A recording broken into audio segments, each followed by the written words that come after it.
We have a full and rich agenda, but not quite as crowded as it sometimes is. We had a very detailed and helpful F&A meeting yesterday that went into a lot of all the different permutations of the budget and the difficulty that the challenge of putting it together this year with the very strict limit we have, governor's guidance.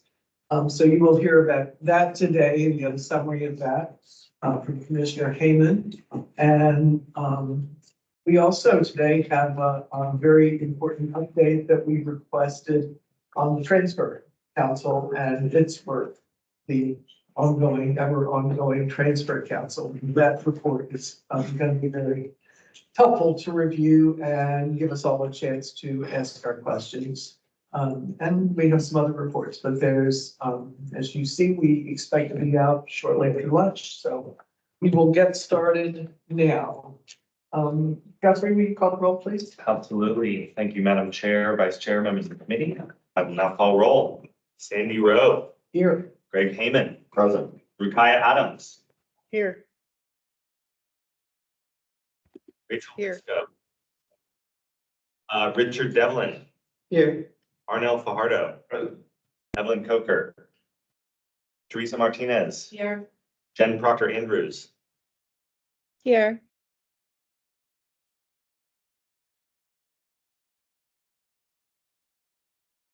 Fernando Rojas Galvan. Present. Elise Simnett. Mocha Thomas Sapelli. Gail Yamasaki. Here. That is rolling. We have a quorum, Chair. Thank you. And those of you online, depending, I only have one pair of glasses today, so speak out when you want to ask me question or interrupt if I don't see you. Also, I should have mentioned at the very top, I commend to you the series of articles by Sammy Edge in the Oregonian of the last week. She started, you'll of course be getting them in your summary. But she's really been focusing, concentrating her focus on higher education. She had our funding story in detail, or the ranking story of where we are. She had a wonderful story on the front page Sunday on Lost River. Is that Lost River High School? That has a just phenomenal post-secondary education record because of the last 15 years of devotion of one counselor that came in and now the whole school. But anyway, they've been on front page for most of the last week, maybe longer, and you'll get them all in your summary. But if you aren't in the circulation area or haven't seen the Oregonian, it's nice to have all the reporters cover us, but it was especially nice to see this focus on the challenges of higher education and some good things that are happening. So I commend those to you. And we have a new member to welcome, Jennifer Smith. Welcome. Thank you very much for being here. She has been approved by the Senate and now just has to, well, I think you officially joined July 1st.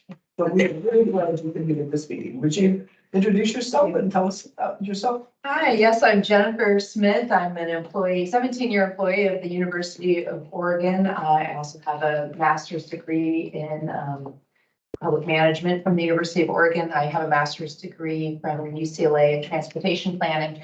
Also, I am the president of our classified employees union, SEIU 503 Local 085. I have a 18-year-old who's graduated high school and we're wondering what he's going to do next. So that's an exciting adventure. So very timely, I think, to learn about all the options here. I'm looking forward to working with you all and advancing the agenda and the priority and the mission of HECC. Oh, thank you. You'll find it's a very collegial group and I hope you get to know everyone individually. So. Okay, let's see. Guthrie, let's see, we've done the roll. Okay, the minutes. Any questions or additions or corrections to the minutes? Can we have a motion to approve, please? So movement. Thank you. Second. Thank you. All in favor? Any? Thank you. And I think we are up to you. Great. Thank you, Chair. Want to begin my brief report this morning by echoing your comments about the Oregonian series. Just really extraordinary. Today's story, I think it's the sixth of maybe one that might have lost track, but it focuses on Latino students and their college-going experiences.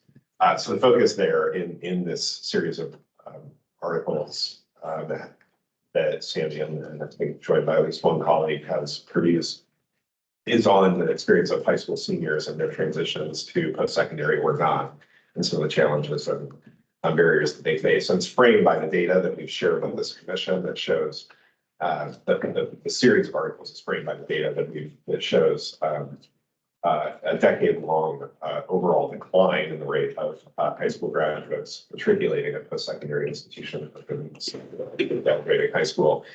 And then she looks carefully at and organizes the series around the equity gaps, particularly along racial, ethnic, and rural urban lines that we also described to the commission and paid some attention to. So, but the stories themselves, as you'll see when you read them, are very much organized around the student voice and the student experience. So there is, reference to the data, to the policy work underway, but it's really anchored in students' experience in high schools, including Ontario, Madras, Lost River in Southern Oregon, some Portland area high schools.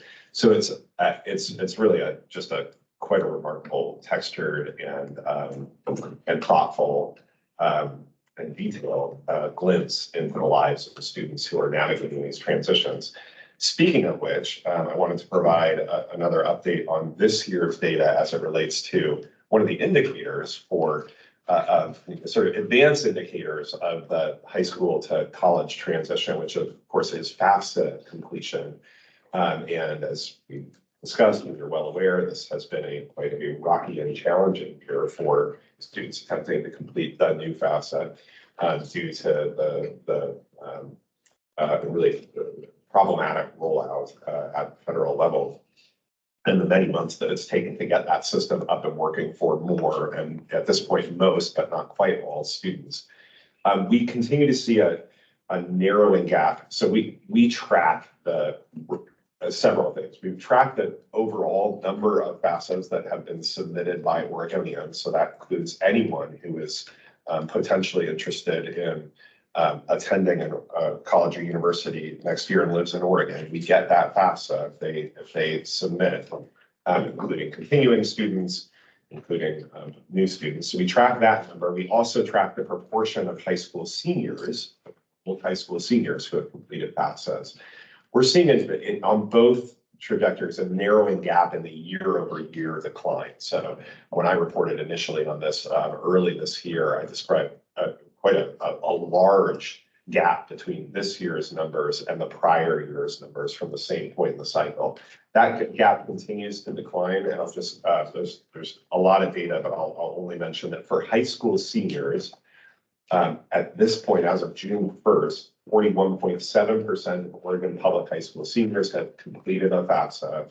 That compares to 46.4% the year before. So about a 5 percentage point or 10% gap, depending on exactly how you want to look at it. But we are down, but that is a smaller decline than we had tracked the month prior or the month prior to that. So it is catching up, but hasn't made it quite all the way there yet.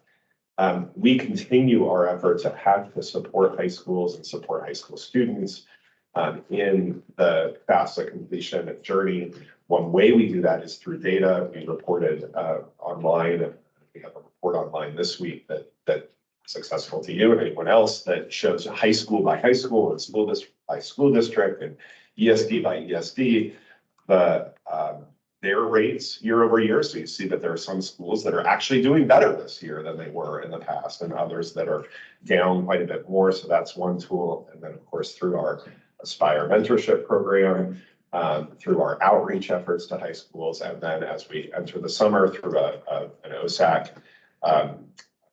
program called Summer Bridge, where we're connecting, especially via text message, with high school students. We continue to support them in getting those FAFSAs in. So not all the way there, and even if we were to hit the prior year's numbers, we know they're not great. Oregon doesn't do particularly well on this measure relative to other states, but we are hopeful that we'll climb to at least be very close to where we were the prior year. Switching gears, a few other items. I'll note the talent summit that we held in Salem last month over 2 days. This is a biannual event that brings folks from around the state together. We had over 400 to focus on talent development. Really, this is the project of helping prepare the workforce, particularly for in high need and high paid and critical industries for the state's future. So we had speakers, including OSU's president, the president of the Murdoch Trust, helped keynote, and then a lot of breakout sessions that brought educators, employers, and folks in the kind of training world, local workforce development boards, et cetera, together. It was a rich agenda, our best held talent, best attended talent summit over the 6 or 8 years that we've been doing them. And it coincided with the release of our biannual talent assessment, which I'll recommend to you. I think it's probably come across your emails since it was released last month, but we'll make sure to put it in front of you again. It's a report that we contract for that, again, this year, the biennial report highlights some of those key industries and where the employment gaps are and what some of those strategies can be to help close those. Both the report and the summit put a particular emphasis on the Future Ready Oregon-like partnerships between community-based organizations, education and training providers, and employers to help build that pipeline, particularly for diverse populations, into those career paths, including ones that begin right after high school, and including ones that require or may involve education all the way through graduate school. In addition to highlighting the sectors that have been, the focus of Future Ready Oregon, like manufacturing, healthcare, and technology. The report also addresses issues around childcare that are really critical to, when you talk to employers, and this emerged through this assessment, are really, really profoundly important for helping build pathways to living wage careers. We've got to have affordable and accessible childcare options and opportunities, so that that gets highlighted in the report, as does the need for commercial truck drivers, and that is a growing area of concern for employers as, again, seek to do goods and support industrial development here in economic development in Oregon. So a lot in that report that I recommend, but wanted to mention those highlights. Speaking of Future Ready Oregon, as you know, this is the multi-year, multi-$100 million grant making program that we administer as a result through a combination of state and federal investment going back to 2021, 2022. We are in the third round. We've opened the third round of grant making in the Workforce Readiness Grant tranche of funding, which is the largest of the pots of funding that Future Ready Oregon administers. So I just want to note, we've published this widely, this grant making opportunity, and we will receive applications for that competitive grant making process through the end of July.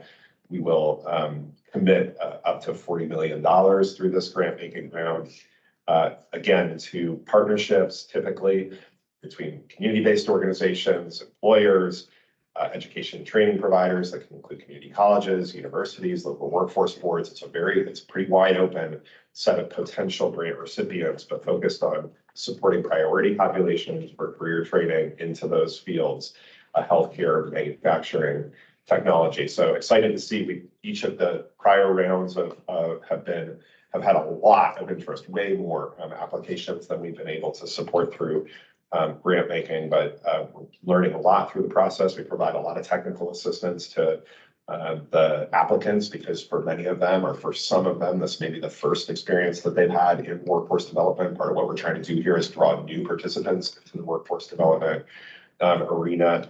including culturally specific organizations that may be working with populations that for whom English is not the first language. There's translation services. It's a really a different model for grant making and workforce development, at least for the state, and excited to see what comes through in round 3.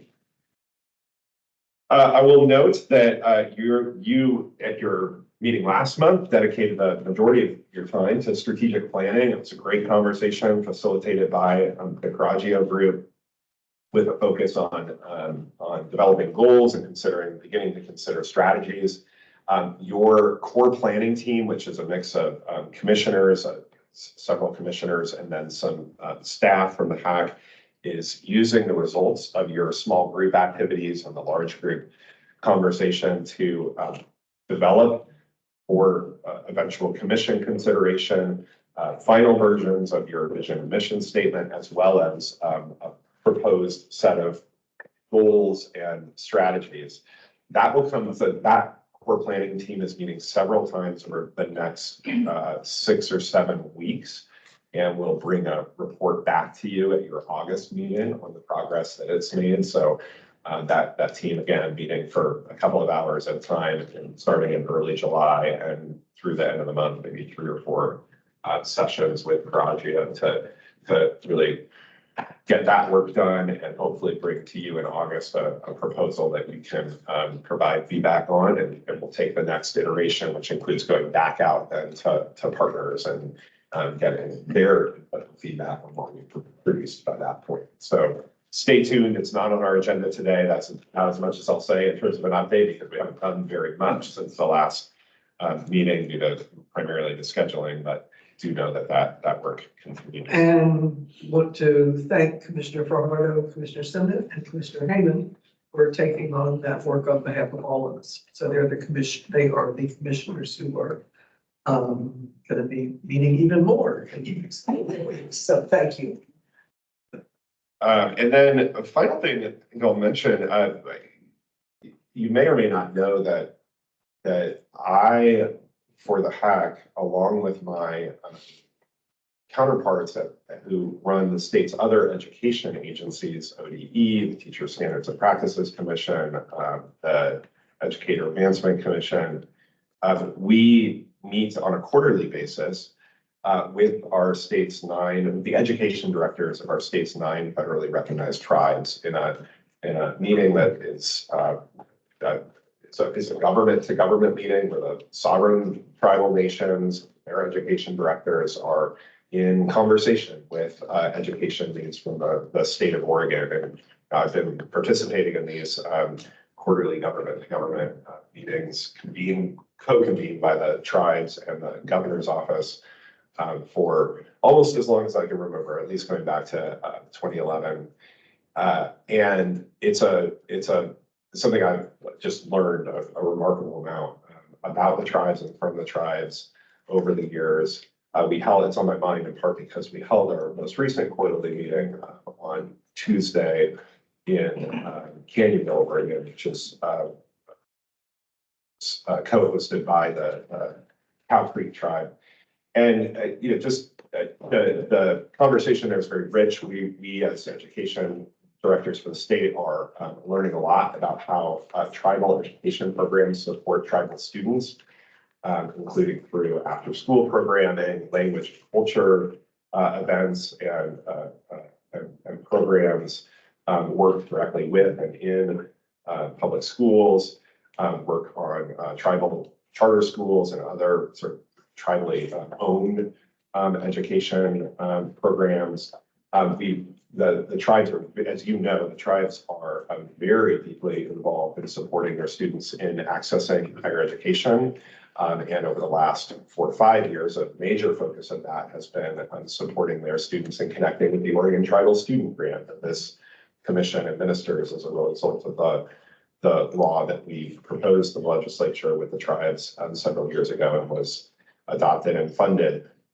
It's the success, their reports of the success of the Oregon Tribal Student Grant and helping in encouraging and supporting more tribal students to attend college and university are it's remarkable. I mean, to go around the table and hear from the tribes about the growing number of tribal students who are enrolled in college or university at all levels, community college through graduate school as a result of that program is really, really incredible. I mean, stories of students who are getting, tribal students who are getting law degrees and coming back to work for the tribe as a result of, again, this funding, who were, you know, sort of on the brink of not continuing their education, but then this funding came through and they are continuing. It's just these are really powerful stories that show a lot of impact. And what's clear is that it's from that conversation is it's not just the money, it is also the kind of support and connection that the tribal education offices, tribal communities are providing for those students. So it is the combination of funding, in this case, state funding, and sort of having a network of community and support that knows that student, knows that family, knows that culture, and is helping break down those barriers for them. And it's just that I wish that all of you had the opportunity to hear the kinds of stories that I and my colleagues do in those really remarkable meetings that we hold on a quarterly basis. So I wanted to give you some sense of that. It's just been it's been a really, really terrific experience. And of course, we're also exploring and discussing many of the challenges that tribal students face and tribal members face in accessing education and training. And there's plenty of work to do and opportunity. The one piece I'll say about there that's both a challenge and opportunity, and something that I know Commissioner Proctor Anders knows a lot about is language revitalization, and higher education has a big role to play in this. The University of Oregon is a national leader in helping support, sustain, and teach some tribal languages. This is a priority, I think, for all of our 9 tribes, and there's a lot of activity taking place, tribally led activity to support, sustain language development, figuring out that sort of and supporting the intersections with higher education in Oregon. I think there's a real opportunity for this commission going forward. Jen, I don't know if you want to chime in anything. I didn't warn you about this at all, but it's been on my mind, and looking at you on the screen, I wonder if you could add anything given your experience on that domain. And then I'm sure I'm with my report. So maybe. Jen, Sure. Yeah, can you hear me all right? Okay.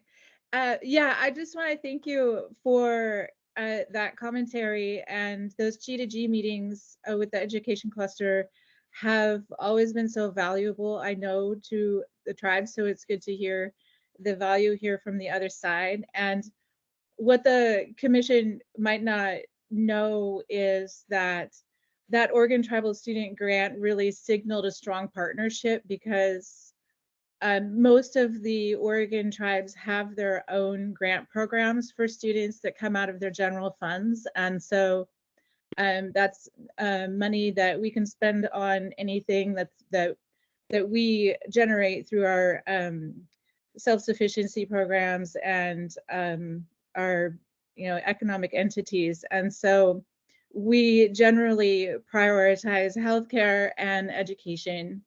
And that's just been how tribes are. And so that Oregon Tribal Student Grant really came in as a co-grant, a partnership for our students who are attending Oregon programs, higher education programs. And it is so strong in that I can tell you that our COQUEL higher education enrollment in those programs more than doubled. And that was the first time we had an increase in over a decade. And they more than doubled when that grant rolled out. And I am happy to tell any stories, because I was administering that program when that grant rolled out.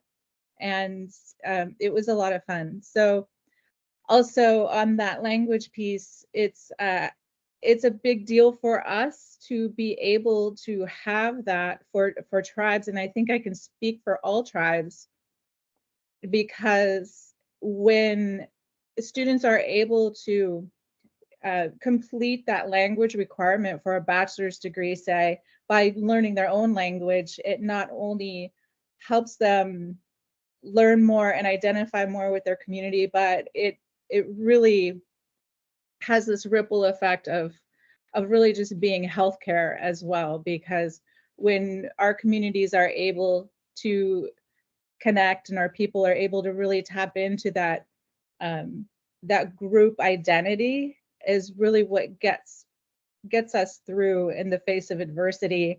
And that includes going to unfamiliar places like college, moving away often from communities that we're used to being into for our entire lives. And oftentimes that's what scares our students away from making those changes. So when we can maintain that connection to culture through that educational experience, it really will help to increase those attendance rates and really kind of start to knock out those dropouts, which is what we're trying to do. So, and then one other thing I want to also add that I almost forgot, that markedly that Oregon Tribal Student Grant promoted a lot of older students returning to finish their degrees and students who had dropped out because, or had, stopped attending because they had to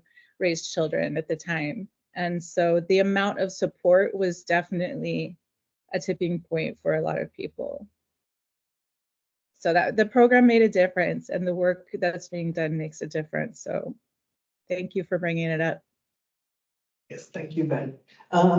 Thank you very much for adding that. I'd just like to say in, I don't know, 6 years, however many years I've been on the commission, I still have that in sort of my top, very, very top tier, probably the thing I'm proudest of that this commission did and that the staff worked on for so long. It really still kind of gives me goosebumps, and it's the closest work, the closest contribution we've been able to make to something that's transformational.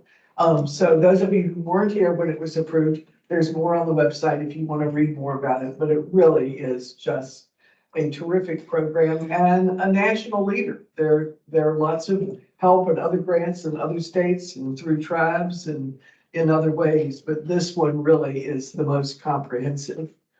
So thank you, staff and Ben and everyone who carried this forward. Okay. I think you're done. Okay. We're to public testimony. Yes, You got where you want to. absolutely. First up online will be John Chang on behalf of College Possible Oregon. Hi, everybody. Can you hear me? I just want to make sure. Yeah. Okay. Great, Well- great. Thank you. Well, good morning, Chair Rowe, Vice Chair Heeman, Director Cannon, and members of the commission. My name is John Chang. I am the Executive Director for College Possible Oregon. Thank you for your time. I just wanted to say we're grateful for the partnership we have with you all. We're here today to share some positive results and encourage members to support a permanent fund housed within the HECC that empowers organizations like College Possible to offer sustainable college access and success programs. One-on-one coaching is critically needed for Oregon students to graduate and advance into economic mobility, which is our aim. This biennium budget, the state invested in community-based organizations like College Possible. The intended purpose of the funds through the HECC is to increase college access and success services for Oregon's underrepresented communities and to expand the number of students served across our state. As one of the only organizations in Oregon focused on both student access and success programming for low-income students, funding allows College Possible to ensure students receive a really continued dedicated body of support from a personal coach. Our coaches help students earn admission to a post-secondary institution, and then we continue to support that student for 6 or more years after they've entered college, so that they have the resources that they need to complete their education with minimal college debt. That's always our goal, and to help them into meaningful careers through our Career Pathways coaching. Funding in partnership with the HECC has been so instrumental that College Possible was able to increase the number of students served by 22% this year, coaching over 1,800 students annually now. We'll eclipse 2,000 this next year, 80% of whom choose to enroll in a post-secondary institution located in Oregon, which means our students with low-income backgrounds finish college, seek local employment, and are investing in their communities again.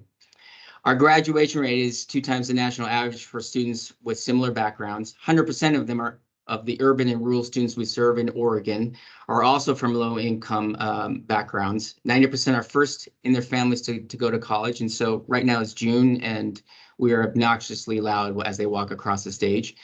73% of our are from communities of color, and more than half identify as female. So I just want to say first, thank you for investing in such a diverse cross-section of students in Oregon and really a future workforce. There is, however, much great urgency to deepen our college and career coaching for students across 36 counties in partnership with the HECC. As you know, the Oregonian has published some really beautiful articles, some really impressive ones that really encourage and inspire, but there have also been some unique stats and data in that shows that only 56% of the entire 21-22 graduating class enrolled in either a trade school, a community college, or a 4-year university. And College Possible enrollment rate for that same class was nearly 80%. And as of this last year, the enrollment rate for our College Possible students is 90%. Students want to enroll and they want to finish college. This is what we're learning on the ground, and they know they can do it with the help from organizations like College Possible. And so when my colleagues and peer organizations and I step into communities across the state, partners are really excited to explore how we can support their students more. They know we bring a wealth of expertise and capacity that would strengthen their communities. And what we want to is to ensure students, educators, families alike, that with the HECC's long-term commitment to student success, and that we're permanently there. The permanency is so big, and it's been so huge for us to be able to say we have the HECC's support. They find that empowering. They want to partner with us because they know that whatever we can do to help them will help their students succeed economically and in their communities. We believe Oregon students really deserve to go to college. That's really what we really go for that. We believe that they deserve the opportunity to earn meaningful, high-paying jobs and begin to build that generational wealth, ending what we know is the cycle of poverty for themselves and their families through post-secondary education.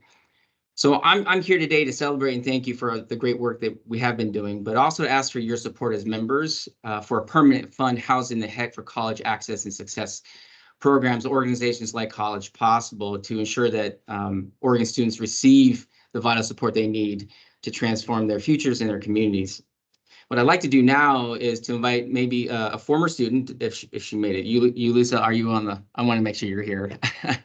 Former student, about her journey. I'm glad you're here, and how college coaching has really changed her and really her family's life. So you, Lisa, would you go ahead and share? Can you all hear me as well? Okay, Yes. headphones. Perfect. Well, good morning, Chair Rowe, Director Cannon, and members of the Commission. For the record, my name is Yulisa Flores Lopez, and I am a program coordinator with College Possible Oregon, as well as a graduate of the program. Thank you for the opportunity for letting me speak today. So my college journey really started with my mom. My mom has always looked for different resources to support her family and 4 children. My dad was the only one who worked when I was a kid, and my mom had to seek other ways to help cover the family's costs.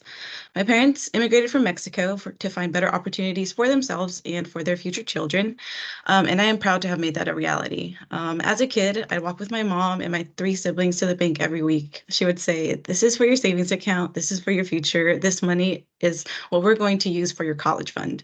She would deposit $5 in each of our accounts. So that was about $20 a week, which was a big deal for our family. She would say, "I know it's not a lot, but it will grow because we're making consistent deposits. It's something I want you all to have. We're in the world of opportunity, and college is the next step for all of you." I didn't understand then the power of my mom's belief and what was actually possible. I do now. My mom's consistent contribution to our college funds built a solid foundation of confidence for me, and by the time I reached high school, I knew that higher education would be in my future. As a junior at Gresham High School, I discovered College Possible, a totally free access program that would help me realize my college dreams. My College Possible coaches supported me as I learned about the college application process, financial aid, and different majors. But maybe even more importantly, they instilled the confidence in me, just like my mom had been doing for so long. They showed me that college was for me, and they continue to remind me of the fact that as I graduated from high school and transitioned into my first year at Portland State University. I'm thankful to have had College Possible help me navigate college. I had a lot to manage between work, school, and family, and it overwhelmed me. I wanted to drop out of college many, many times. And in these challenging moments of self-doubt, I reached out to my College Possible coach. And for 6 years, I had a built-in support system that was only a phone call away or a text away. A coach who was consistently there to provide guidance, compassion, and reassurance. Having a coach listen to the things I was experiencing really made a difference. They could relate, suggest different resources, and help me rethink how I was viewing the situation. I know this made all the difference in my college journey and helped me continue in college and graduate.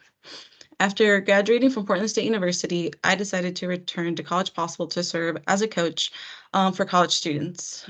Knowing how difficult my college journey was made me want to be there for students in the program who were experiencing the same challenges. So something I'm incredibly proud of is that I may have been the first to graduate, but I was not the last. All three of my younger siblings are also part of College Possible.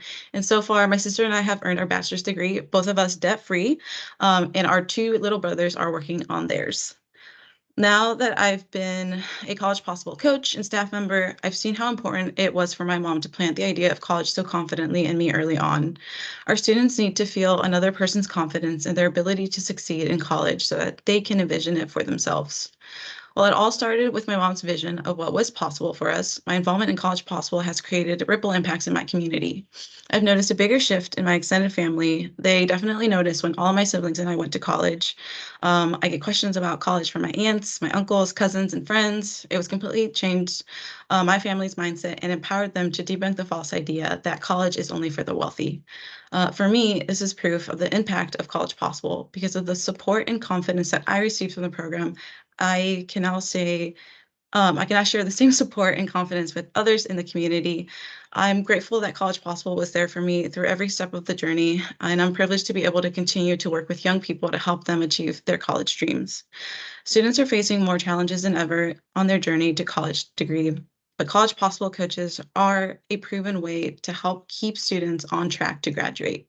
In turn, more students gain confidence and empowerment that directly benefits their communities. Thank you all for the opportunity to share my story and for continuing to support students and their education dreams through College Possible. Thank you both very much for this presentation. It really helps us to hear the nuts and bolts from the executive directors and from people leading good efforts like College Possible. And then certainly the richness of it really comes from people who've experienced it. So thank you, John, for sharing that. Thank you, Mr. Flores, for being with us and for telling us your journey. We appreciate that. Thank you very much for your time. Next up, Whitney McFarlane from OSU Cascades. Hello. Good morning, Chair Rowe, members of the Commission. I'm Whitney McFarlane, incoming president of the Associated Students of Cascades Campus. I'm here because we felt it was important for you to hear from students about the Student Health and Recreation Center and associated landfill remediation project at OSU Cascades. The project will remediate 400,000 cubic yards of landfill to provide about 23 acres of usable land. This will provide space for the Student Health and Recreation Center, the next student housing project, and the next 2 to 3 academic buildings. Most importantly, it will build 40,000 gross square feet of space dedicated to students for mental health counseling, clinic health services, and exercise and recreation facilities. A great deal of research documents that the importance of holistic student health and wellness is retention, timely academic progress, and successful degree completion. The pandemic certainly highlighted how critical mental and physical health is to student success. OSU Cascades is the only public university and likely the only university in Oregon, public or private, without such a space. The need is currently addressed by either a small hotel-type room without locker rooms or using facilities elsewhere in Bend, both of which create inequitable access for some students. The lack of well-designed counseling spaces can make students hesitant or uncomfortable in using those services. The absence of clinical health space means the lack of help with even smaller issues requiring accessing practitioners in the community or the emergency room. Our options to work out or see a health specialist on campus are almost non-existent and very expensive or inconvenient off campus. This is especially true for students in financial need. Virtually every public or private university in the state provides students recreation facilities, not because it is an amenity, but because it is an essential part of promoting student wellness and success. The facility is so important to students that students voted in 2017 to contribute to the construction of the Student Health and Recreation Center. The fee approved by students will support $20 million of the cost for the overall project, and the university will contribute the other $22 million. We are asking the state to match those contributions, and we are asking the HECC to recognize that the HECC capital rubric never contemplated the need of students on a new campus. On behalf of all the students at OSU Cascades, we ask the commission to recognize the need and the state's commitment to the new campus's success and move the Student Health and Recreation Center up the capital's project list to allow funding for this critical project. Thank you so much for your time. Thank you very much for your presentation. Next up, Dana Richardson on behalf of the Oregon Council of Presidents. Good morning. Can you see and hear me? Yes, thank you. Excellent. Hi, for the record, my name's Dana Richardson. I'm the Executive Director of Oregon's Council of Presidents, a voluntary association of Oregon's public university presidents. And if you were at FNA yesterday, we are in the midst of budget season, so I will focus on budget issues in my remarks today. As you know, the public university submitted a consolidated funding request to you all with priorities that really mirror the priorities of the commission, which is to serve students, ensure that they can afford their basic needs, and center current and future workforce needs in Oregon. We learned recently that the commission has a strict cap and restrictions on your agency request budget. Unfortunately, the proposed state CSL service level for the Public University Support Fund is $25 million less than we calculated that it would take to continue services. So ours is just a minimum amount needed to continue current services for students. So a budget that is limited to state CSL, basically it's baked in. It means we can't make progress. It just means we can keep doing what we're doing and not provide more for students toward their success and completion. What this level of funding does is tee up for us really difficult choices and daunting challenges to maintain essential programs and services that students rely on. So what am I talking about? I'm talking about the systems that help students navigate their chosen academic paths, systems and programs a lot like College Possible talked about: academic advising, financial aid, mental health services. But not just that, it's the programs and courses that students take to get the skills that they need to earn their degree and join the workforce. These aren't nice to haves, they're critical for student success. So oftentimes in this commission, we talk about centering access and affordability, but the state funding choices over time has led each public university campus to be more and more reliant on student tuition.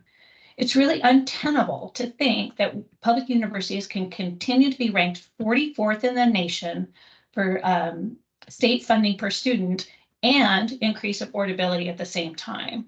We must join together to set a national standard in public higher education funding so that we can actually improve accessibility, yield better student outcomes, and bridge workforce gaps. But to do that, we have to even start to catch up to where the country is in funding. That's why we put forward a request for $276 million in the POSF. And if you remember, that's what it would take over 3 biennia to reach the national average. Compared to our regional neighbors and national averages, we've really got a long way to go in funding public universities. The research presented to this commission shows that state investments reduce student borrowing and increase the likelihood of students earning degrees. And the most successful states and programs, they do both. They support the students with financial aid and the services that they receive at institutions. That's why we're asking you to increase investments in the Opportunity Grant, increase investments in the PUSF, that even though they go beyond the limit that you've been asked to kind of stay in line with, they're modest in comparison to other states. Funding the PUSF at the state CSL, it further reduces the state's contributions to students and puts us further toward the bottom in national funding, in the rates for national funding. We really want to partner with you to make the case for the transformative power of higher education and reverse Oregon's trend of relying on students and their families to pick up more than their share of the cost. Thanks for your attention, and I suspect at least maybe additional 20 seconds that I took. I'm happy to answer any questions. Glad to give you the extra 20 seconds on that. Thank you. Commissioners, you're gonna hear in the agenda, you know, a lot more about the budget and background from Ben on conversations over time with the governor's staff, governor's office, and sort of how we are ending up where we are. So thank you for that perspective from the university presidents. Next, Carla Larson, Bushnell University.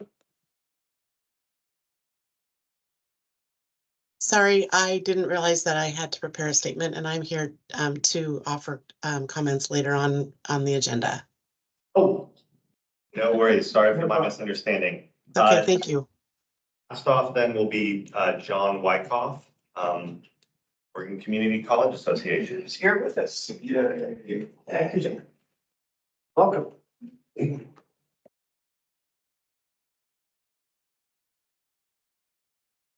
Chair, members of the commission, John Wyckoff with the Oregon Community College Association. I just want to touch on a couple of things, one of which you just heard a little bit about from my colleague from the universities. You're also aware that you've been given some very specific direction from the governor's office around what you can do around current service level budgets, but I did want to touch on that just a little bit. We're still working through, based on the numbers that we have seen now, what the state current service level is, what all that would mean for the colleges. We've also obviously seen the recommendations that are being put forward by the Higher Education Coordinating Commission staff, and I wanted to just point to a couple of things. The first is at the state CSL of 854.7 million. HECC staff says we're showing that would require a use of about $100 million in reserve funding to maintain current service level, or require about that much in cuts. That is probably the case. The one thing I would say there is the colleges have very much been using reserve spending to get through the last several years based on the revenue losses of the pandemic. That is not a sustainable course of action for the colleges. It will very much mean significant cuts or tuition increases. I think we are a little puzzled by the 3% tuition increase numbers that have been put into the staff recommendation, and that even at our full current service level ask of, well, depending on whether you include the revenues or the reserve spending of 977 million with reserve about 917 without, we were forecasting tuition increases of about 4.2% on average per year. We have weighted the averages. The last time we saw them, they were not weighted, so they have been weighted. We also showed a 0.9% increase in enrollment, which was also an unweighted average. It has now been weighted, and that is actually about 3.7% per year, which is really reflecting more as we are seeing enrollment growth come back. It's important to note the way we do our model, we reflect enrollment increases really through tuition revenue. It's not, that's the way the model looks at it, as in revenue. And so a lot of the business officers were not filling in the enrollment part, and we're just leaving it zero. That's part of how I got to the 0.9, because it's not connected to any other cells in the spreadsheet. So it's really reflected through that tuition number, and that's where you get to the 3.7% per year, which is really reflecting the enrollment growth that the colleges have been and are continuing to see. The last point I wanted to make, well, actually shifting gears, I know that you are later today discussing the proposals for bachelor's of nursing programs that are coming forward from 6 colleges. This is work that OCCA is very excited about and committed to. But I just wanted to kind of remind the commission that, you know, these programs really serve students who are not being well served by traditional programs, by traditional higher education. They tend to be older, they're more likely to be parents, they're more likely to be people of color. So this isn't about duplicating programs that already exist. This is about creating the types of programs that both serve local needs and local communities that are more tailored toward those communities, but are also that are more likely to serve students and be able to serve students well who are typically not served well by traditional higher education and nationally. With that, I'd be happy to take any questions. Mr. Dudley. Thank you, Madam Chair. Question I'm going to have to frame pretty quickly. We recently have examined reports on the financial health of the universities, the public universities. And we always seem to have a scenario where one of the universities that we refer to as a true university has some real difficulties. In reality, most of the trues have had difficulties at one time or another, with perhaps the exception of OIT, which I think has a special circumstance. Your community colleges are 17 independent public entities. I would guess out of those 17, there are some that do not have significant reserves at this time. So if they're going to be dependent upon reserves, they don't have the reserves to depend on. Would that be a fair assumption? I think that's fair, and I would even go as far as to say those who have had significant reviews have been using them to a degree to which they are not sustainably able to continue using them. So I think it's kind of both. I would guess that would be the case. Thank you very much, John. I think we've heard public testimony. Okay. Now we have the consent items. And as you know, if you have any questions, we'll do the community colleges, then we'll do the universities, and then we also have notice of the nursing programs that John Blackout just referred to.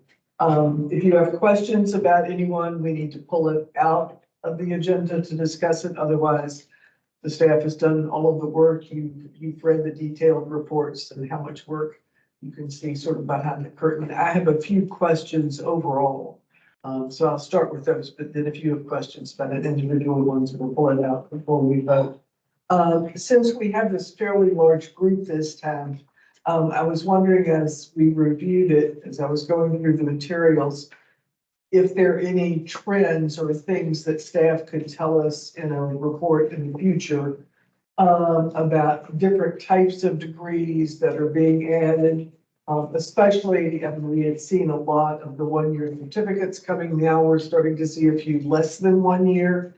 And so we don't have any, even though we don't go through the detailed approval process, I think it would help the commissioners to have a window into, are those programs that they're just pulling courses out of? Are they new programs? What's the impact on the year long or more than 1 year in that situation?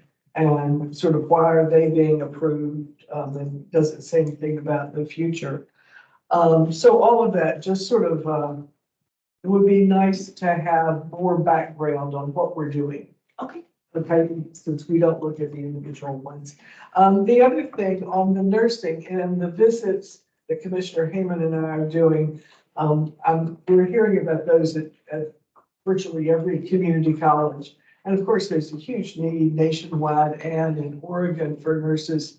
And they seem to be some of the more competitive programs at the community colleges in terms of that there's less capacity than there's a need for. But I don't understand, again, across the system, what we know about any clinical piece that's needed in that in the move to baccalaureate, or if the clinical is all loaded into the first 2 years and sort of the path after getting these degrees. Can these students then get the employment and the other credentials that they need? Did you want me? No, I think, so what I'd like to do with this, if it's okay, Sarah, you talked about your interest, and I think the commission's interest in both of these topics is treat them separately. So one, I think a review by our staff of trends related to, in particular, I think community college program approval, program development, these sub 1 year credentials that you're now seeing on your agenda, you're seeing a bunch of them today, and how that fits into, you know, the existing programs or new programs longer than 1 year. I think we'll come back with a review and presentation and analysis of those trends within the program space. On the nursing, just want to note that today's, and especially for new commissioners, you're well aware of this, but these are on your agenda as notifications. You are not taking action on these programs. This is the first in a 3-step process. We committed to our partners that in order to promote transparency around the development of these programs, we would notice them on agendas through a 3-stage process. It doesn't require any action or discussion by you until it reaches the final stage. And some, if not all of these will come to you in less than a year, potentially, for final approval. But this represents their first stage in a 3-step process. I think the larger questions that you've asked around nursing programs at community colleges, their relationship to clinical placements and clinical placement availability, employment prospects for their graduates are ones that we should come back to you in the presentation on. That's fine, and that's perfect. I did one question for today. If someone, I realize how many steps there are, but if a college is going through all of the steps, what's the quickest time that they could come back to us for approval? 90 days from today would be the first date in which they could apply for stage 2.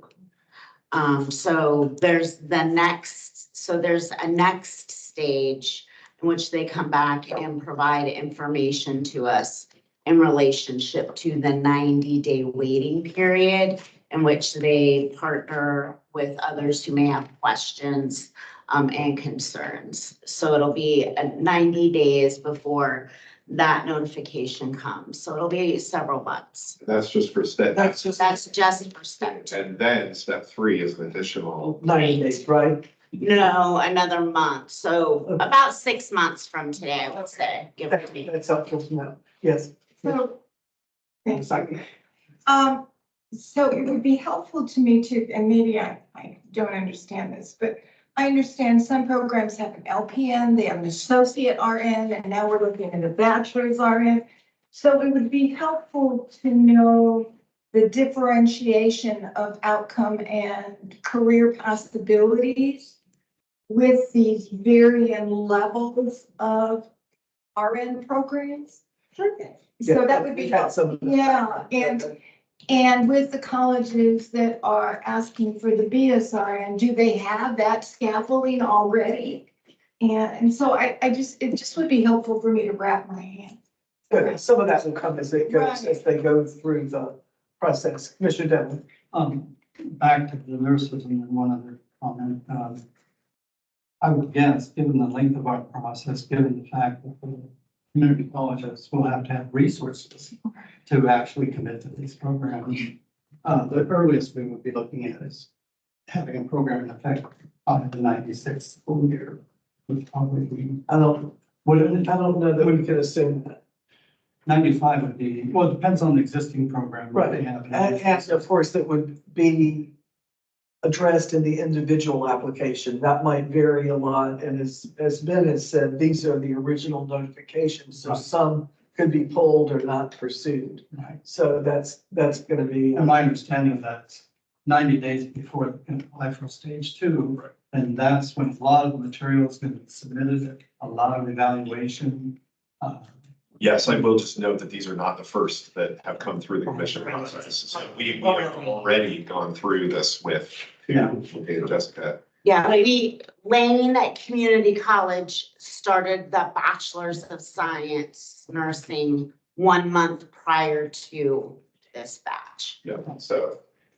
You've got to. And we certainly understand that the colleges are seeing an opportunity and a need and moving to fill it. So this doesn't at all reflect any negative feeling about that. We just want to understand it more as you're going through the approval process. Madam Chair, the second comment I had was, during a previous discussion we've had at the commission here some months ago, actually last year, there was a commitment that we would get some analysis in the future of basically all of these programs that we've approved, what has actually happened to them. That analysis would have to occur 2 or 3 years after the program is created. So if we had an analysis like that, let's say in 2025, it would probably be on things that were approved in 2021, 2022. Do it any earlier than that wouldn't be particularly helpful, actually. But to just see all the programs we've approved how many have come to fruition? Across the board. Yeah. Okay. We will include trying to do that. Okay. Oh, yes, sorry, Commissioner Hammond. Given that we're having a very animated discussion over a consent item. It's not your, no, I'm just, I'm fingering it. It is my understanding that the Bachelor's of Science notification, which I realize that we don't have any responsibility to do anything with, are actually part of the consortial approach to this work. And I don't know, that wouldn't be obvious in the presentation. And so I'm just wondering if there's an opportunity to give a brief description of what that looks like. Are you asking for that now? If we can. I would suggest partly as a matter of precedent that we have not received the materials from these programs. And we have not invited the institutions today to present on that. So rather than sort of winging it, I mean, we have been in conversation, clearly Donna and her staff have been in conversation with these colleges. We have some sense of what's coming forward. But given that this is just their first notification and they haven't made any sort of formal submissions to us beyond that initial notification, I would suggest that perhaps at the second stage, when we receive materials and we can sort of prepare a plan, a presentation, and engage them in preparing and planning a presentation on the approach that they're proposing to take to these programs, that may be the appropriate time for that. Okay. Yeah, I just want to make sure that I think this is an approach that perhaps we should be taking in a lot of academic areas, and so I'm intrigued by The consortial model, and would like to hear more about it at some point. That's a good question. So that will be coming. Okay, now we will move, I'm sorry. Commissioner Martinez, yes. go ahead. Thank you, Chair. If, are we at the point in picking one out, we need to yet? Yes. Do you want to pull one from the consent agenda? Yes, please. 4.2, the STEM and early learning certificate. Okay, we're gonna pull that one out and we're gonna go ahead with the consent agenda first. We can either discuss that one now and then move to consent agenda. Really, it's a discussion or a question, not that I'm saying don't. Go ahead. Yeah. Okay, with that one, reading through it, it was saying something about like those courses could be substituted or within the AAS or AAOT. Of course, my concern is if it's replacing any on social, emotional, or behavior, that is why people are leaving the field. And so while STEM is great, I love STEM, we need to keep people in the field and have them ready for the classrooms. My other I don't know, concern or question on that is, so this is like an amazing certificate, but it's not recognized in Oro either to move them up the pay scale anywhere. And TSPC doesn't recognize it as a certificate, and maybe these are things we can be looking at too, because that way more people will take it. As it is now, it looks great. It might help them get hired somewhere, but it's not recognized. And that's why we like expertise on that. Donna, do you have any, Yes. any response to that now, or is that something that we should just follow up on? You're welcome to come. Yes, please. Yes, thank you. And introduce yourself. Good morning, for the record, Donna Welling, Director of the Office of Community Colleges and Workforce Development. Thank you for your question. To be completely 100% honest, I don't have an answer to your question. What I can tell you is the process does include a review of workforce need. So that is one of the criteria I know that staff used in review of the certificate.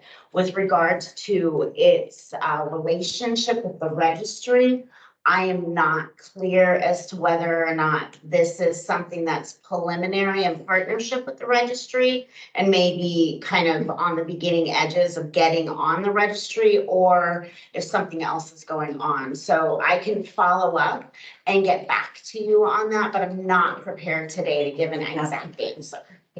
Is there a, is there potential harm in delaying it until next meeting? Not that I am aware of, no. Okay, so Are you okay with that? Are you okay with that? We pull that one out and I'm looking at Donna on that. I mean, it is certainly within your parameters to pull a consent agenda item, ask for additional information and bring it, and have you bring it Okay. back. that's what we'll do. Okay, Thank you. thank you. Commissioner Evans. I just have one other question, as we're talking about these certificates, short-term training. At some point in our conversation, it'd be helpful for me to understand how it fits in with the FTE funding and also degree completion data as we're, so it's just especially with some of these newer, not 1 year, not quite, how does that fit in with the formula funding and degree completion data that we've been gathering?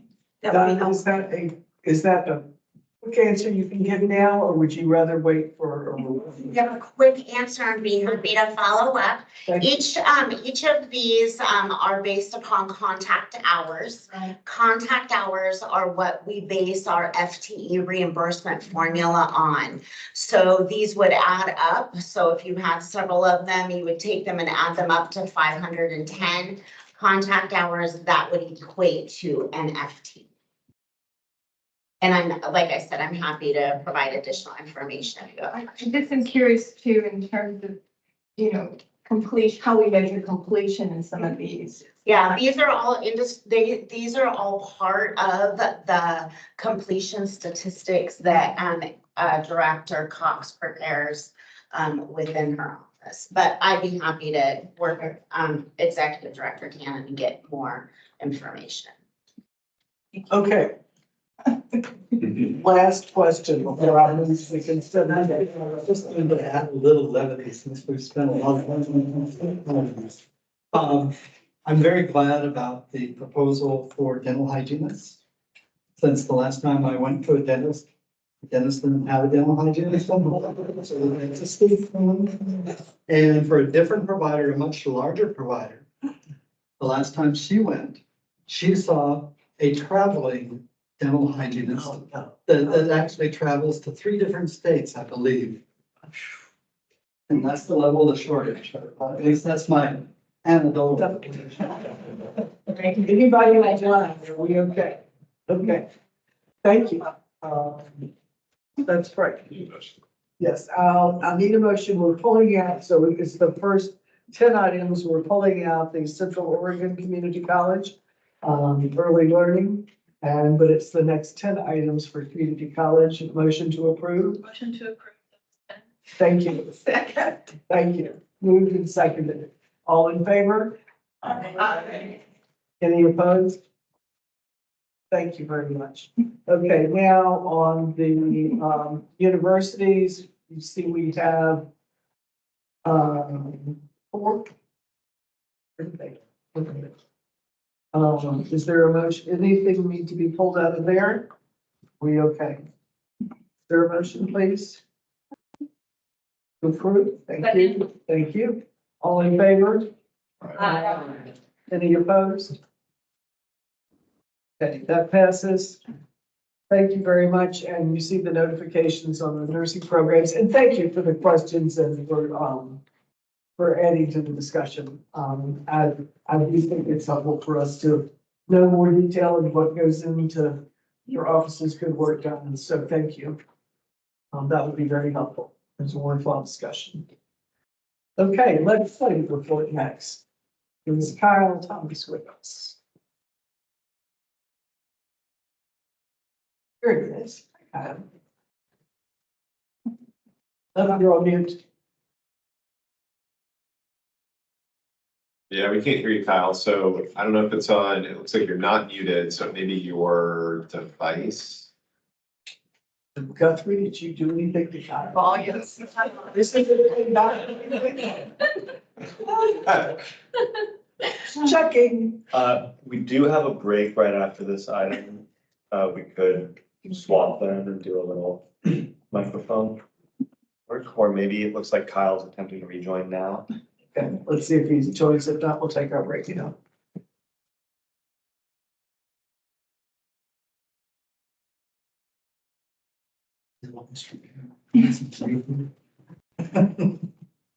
Okay. He's not on yet? Oh, there he is. There it is. Are you able to hear me now? Yes. Okay.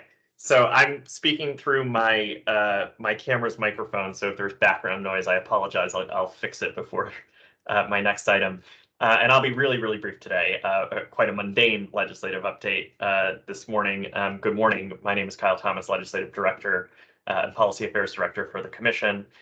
Just quickly, I'll go over the legislative days period, mention the revenue forecast, and talk about just a little bit of shuffling that's occurred in leadership positions that are relevant to the HECC. First, the legislature convened in May for its sort of typical interim 3-day legislative days period, where they hear primarily informational presentations, where the emergency board meets, where they approve executive appointments and do business such as that. During our legislative days period this time, we went before the emergency board before 2 items, both of which were approved.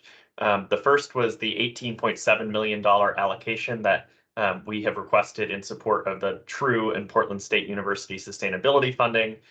So with that approval that we received, we now have the full authority and resources necessary to go ahead and fund project proposals once HECC makes the determinations about which proposals to fund.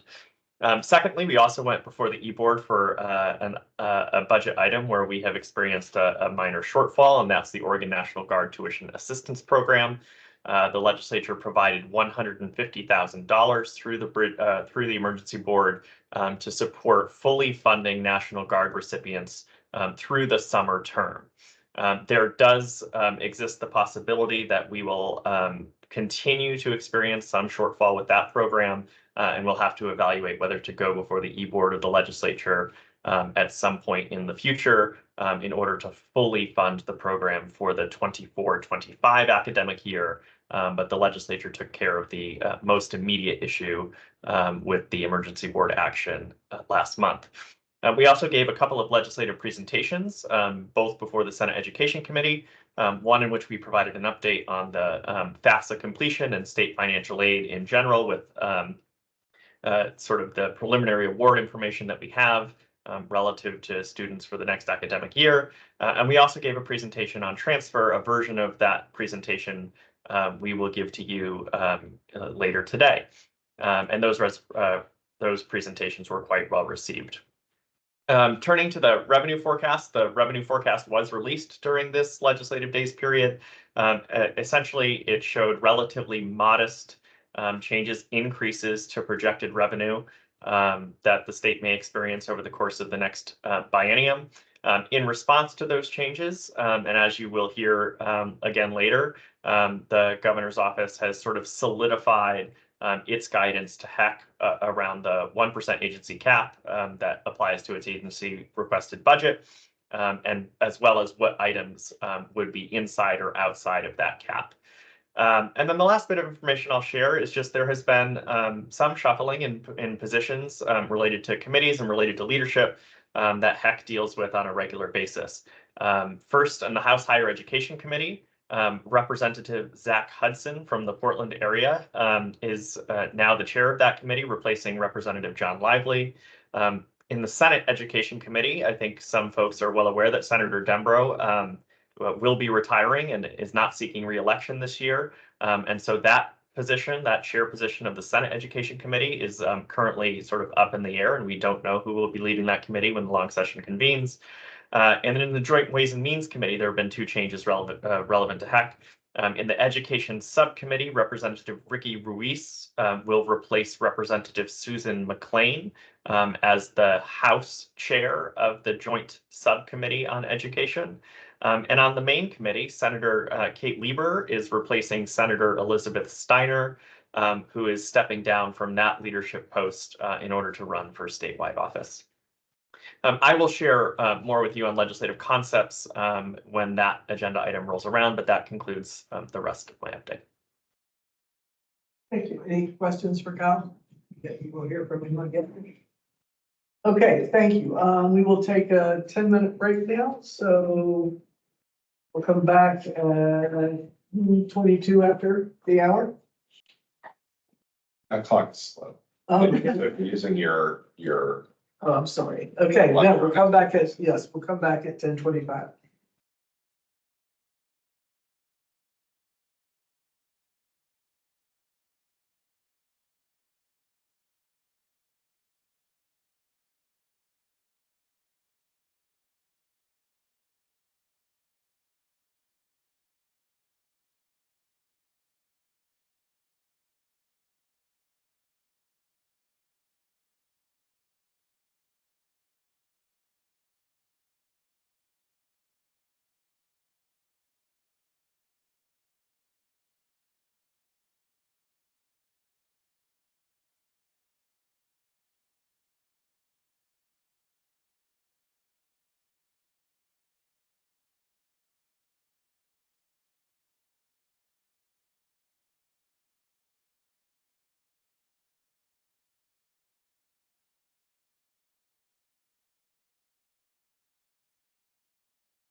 Guthrie, can you give me a thumbs up if you can hear me?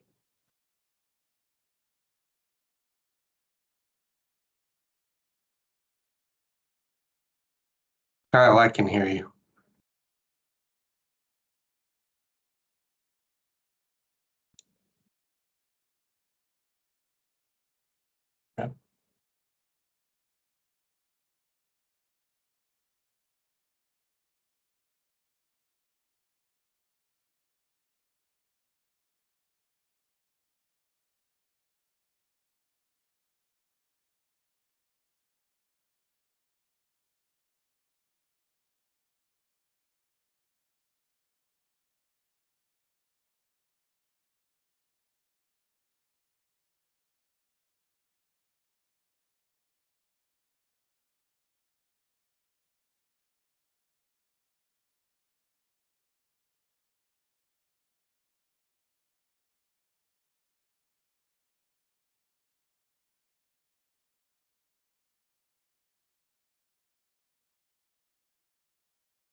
We give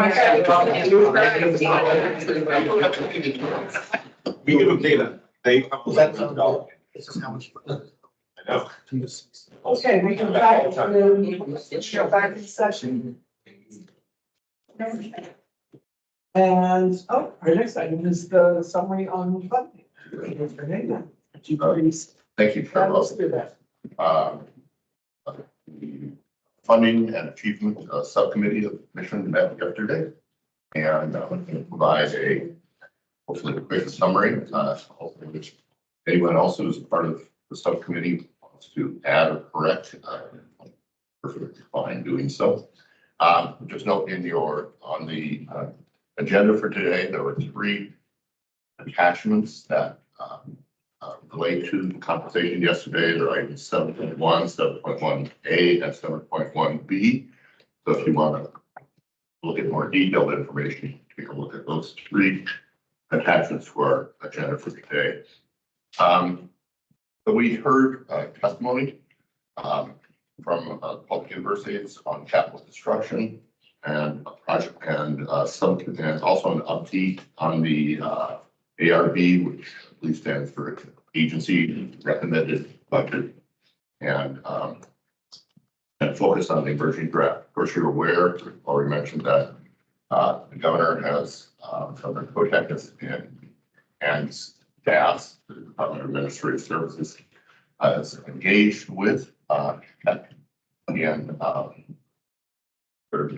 developing the process, I think, a bit earlier than has been the case in the past. I think it from the work.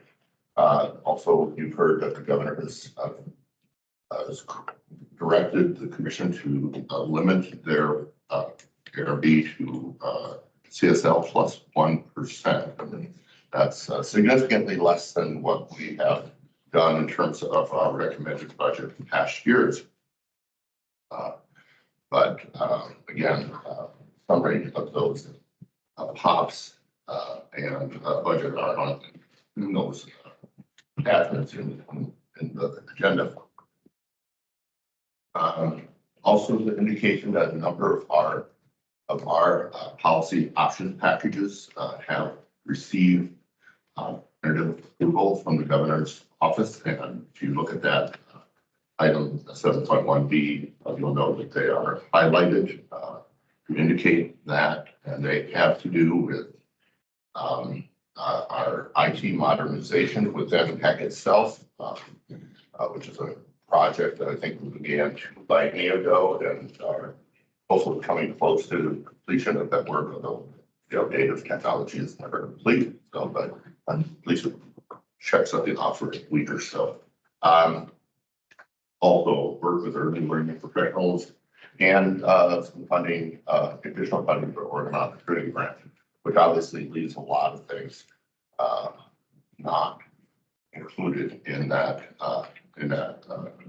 ARB. And so just wanted to be aware of that. We also received subcommittee information on financial aid process, access issues, workforce development, agency infrastructure, which I found interesting, institutional support funding, and pathway initiatives. So a lot of information. That was informative, long meeting, and appreciated sort of becoming more aware and more detailed with some of those things. I think 2 things that I want to call attention that I think came out of that meeting. One is I think there's a question about the methodology that DAPS uses to calculate the CSL, current service level for both universities and community colleges, and I anticipate some follow-up to that. I think there's a probability of meeting with DAPS to talk through that issue more. The calculation of CSL plays a critical role in determining how the governor and the legislature develops the budget. And so it's really an important issue, and we want to make sure that we fully understand it. And if we have questions or concerns about it, we have a place to address that. I think the other thing that came out of this, and I'll say this wasn't a formal motion on part of FNA, but I think there was a general consensus that we would like to see the commission working with staff to develop a companion document to the ARB, which would be a letter or some sort of document that would represent what we believe is the charge of the Higher Education Coordinating Commission, which is to accurately represent the actual financial needs in order for higher education to do what it is commissioned to do in this state. And so I anticipate that we'll move forward with that, some kind of companion document, and also filling in not just a companion document, but a recognition of what happens if that additional funding isn't approved, that what doesn't get done, or what does get if we work within the budget that we've been directed to develop. So hopefully both of those I think are good outcomes from FNA yesterday. And so if you have any questions about that, obviously we're in the middle of a long budget process that's sort of finalized in August, I believe. And then the governor's office takes it, and eventually that's in the legislature's hands. But that's where we're at the moment. I want to be any Commissioner Devlin, additional comment. Just additional, not any correction. I think it's very critical at this particular juncture that we clearly think about the implications of the actions that we're taking. This commission is in kind of a unique circumstance. Most agencies submitted budgets are just simply submitted by the director of the agency after a great deal of work. In this particular case, the commission itself is responsible for making the final recommendation to the governor. Now, the governor has indicated that they face some significant challenges in this coming budget. That may be very real. It may be to some degree more on the commitments that have been made than actually on financial declines in revenue. In DAS's determination of CSL, they basically set a number. In fact, in terms of planning, they're setting this number like three bienniums in advance, and it's all about 6.8%. There is one biennium 6.8, that's this one. One is I think 6.9, one is 6.7.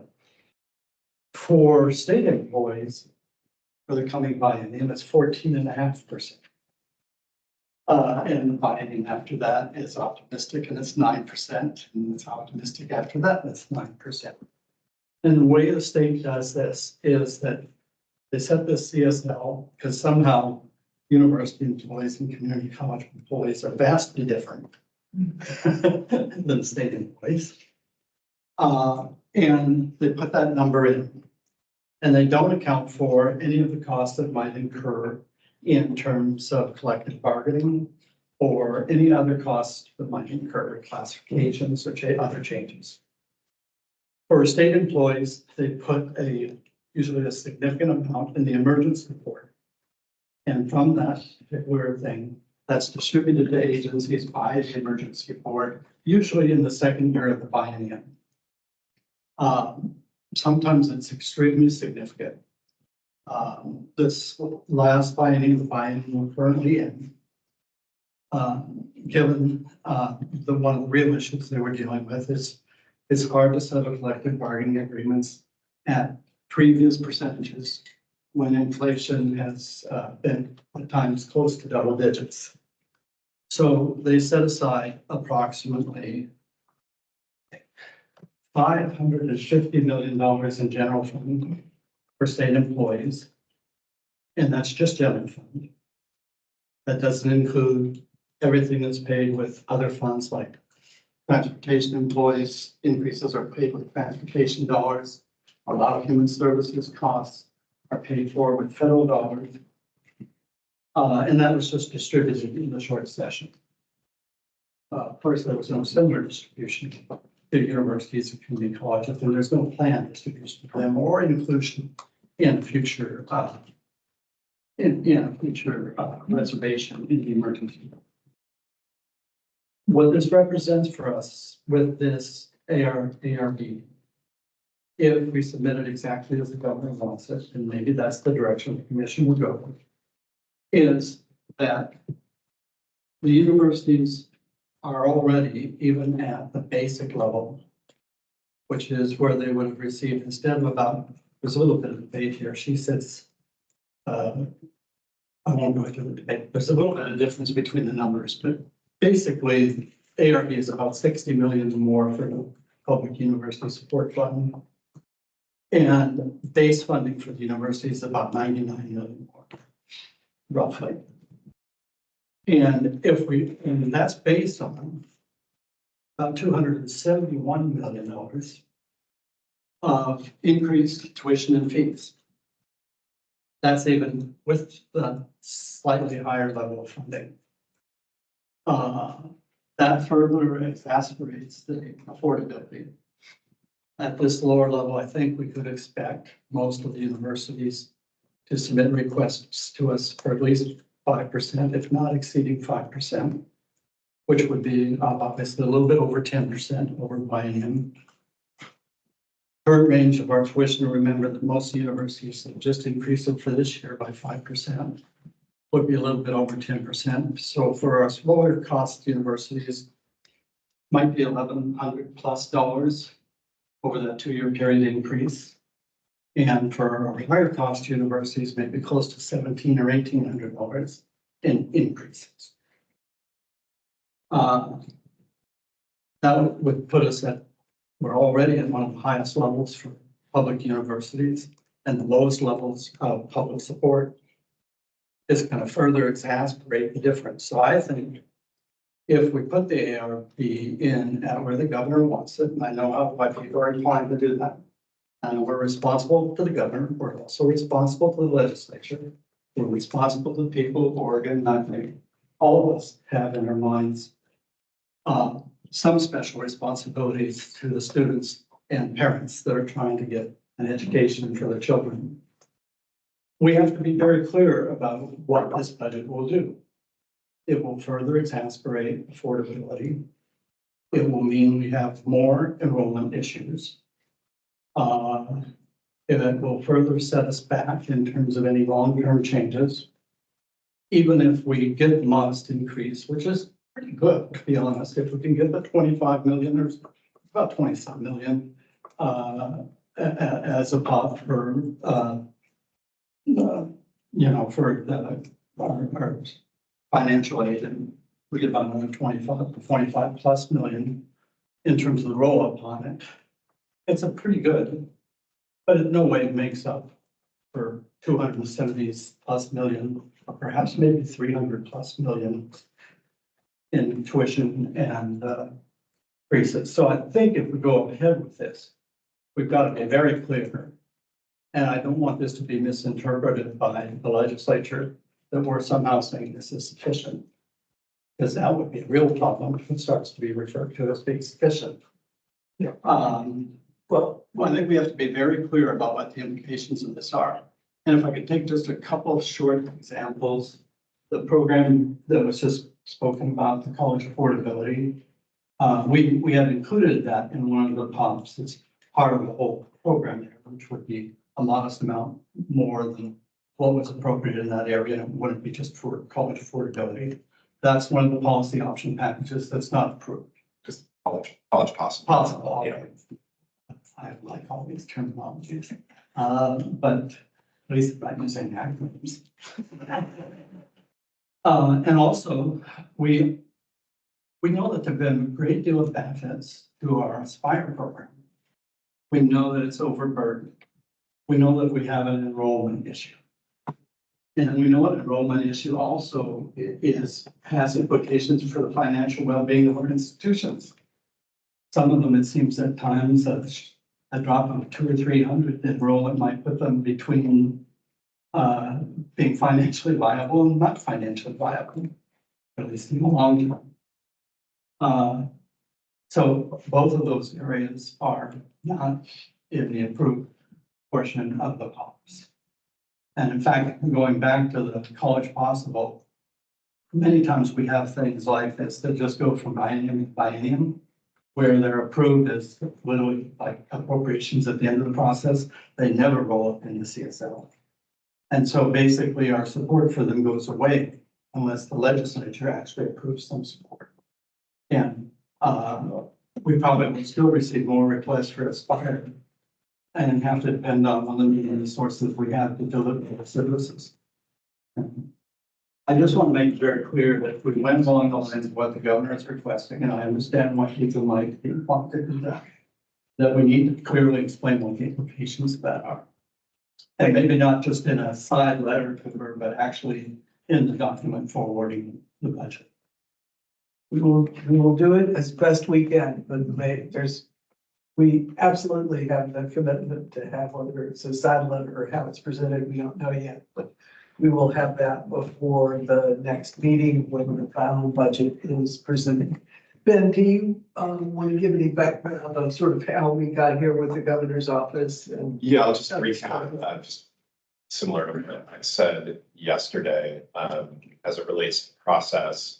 I'll actually start at the end point, especially for newer commissioners. You've heard reference to this, but in August, you will receive final staff recommendation for an agency request budget that you will be asked to approve for submission to the governor. In fact, much of the sort of internal work and systems inputs in that take place, our staff will be working on over the next several weeks.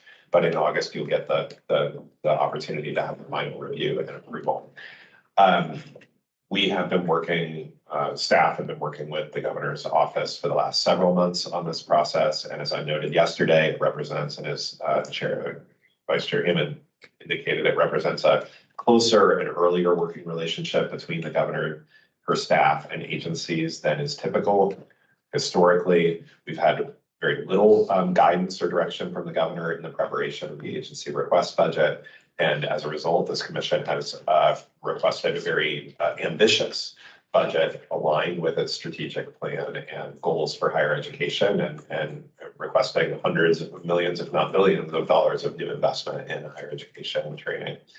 The conversations over the last couple of months with the governor's office, and particularly over the last few weeks in following the most recent revenue forecast, have really reinforced this direction that, given the governor's view of the overall financial picture for the state budgetary environment, not sort of challenges with meeting current service level needs across the enterprise, we have been instructed to keep those new requests within, for funding above CSL, to within 1% of our current budget, and that's reflected in the documentation that you have in front of you, and the provisional approval by her and her staff of the 3 policy option packages that sort of fit within that. It's a portion of the opportunity. We have a big opportunity grant request. A portion of that, just about 25 million, 25 million fits in there, as well as the request for early learning professionals grant and the completion of the HECC modernization project.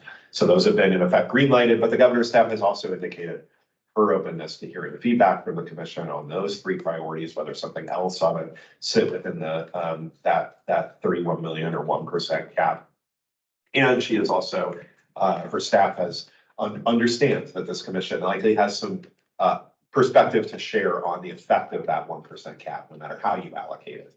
The likelihood that this commission would view that as insufficient to meeting its expectations for and the needs for higher education and training. So I think there's an understanding that there will be some attempt by this commission to convey what the impacts of that 1% cap would be, and communication along those lines. So that's where it stands. That Commissioner Devlin has emphasized the CSL, that all of this sort of assumes CSL funding, and then the 1% is above CSL. So what CSL is matters a great deal. And Commissioner Devlin has raised some important questions about how CSL is determined. And we're committed to working with you, the commission, Commissioner Devlin, DAS, CFO, to get answers to those questions, at least sort of unpack their methodology for determining CSL, in part because it can help inform whatever communication you give to the governors about the potential insufficiency of that for meeting true service level needs of the institutions. We do estimate that there is a cap between those actual current service level needs and what DAS has, the formula that DAS uses to establish things. So. Madam Chair, I just did want to say one thing about the governor. I served with the governor when she was Speaker of the House, and she served as Speaker of the House long after I left the legislature also. She's always paid a great deal of attention to the budget. Now, when she came in after the 22 election, new governors have a little bit of extra time to submit a budget. But remember, all this advanced work has already been done. And so new governors have limited ability to adjust the budget. And governors that occur overnight, like in the case of Governor Brown, being one day Secretary of State and the next day governor, in the middle of February, I believe, had no ability to change what's been submitted. This is actually her first budget where she is actually directing the process from the beginning for the agencies that she's the chief executive for. So I do think we can expect in the future that she'll be just as involved in a sense, because I mean, that's been her nature. So. Thank you. Thank you for that background and the concerns you raised both yesterday and today. Any additional questions? Commissioner Hammond, anything else to add? Oh, Commissioner Simon, please. It's not a question, it's just an appreciation of the discussion we've already had, and I was part of the meeting yesterday. I read the materials for the meeting yesterday. I was at the meeting. I've been at this meeting too, and I'm still working on wrapping my head around, you know, what this all means. But with each step of the way, I have remained really concerned and really appreciate the approach of having a very clear letter that we're at, regardless of what happens, going on by the recommendations, particularly around the CSL issue. And thank you for giving more background on that. But I can appreciate the situation we're in. But I also feel maybe I shouldn't be emotional. It hurts my heart to think about what the impact this could have on affordability for students.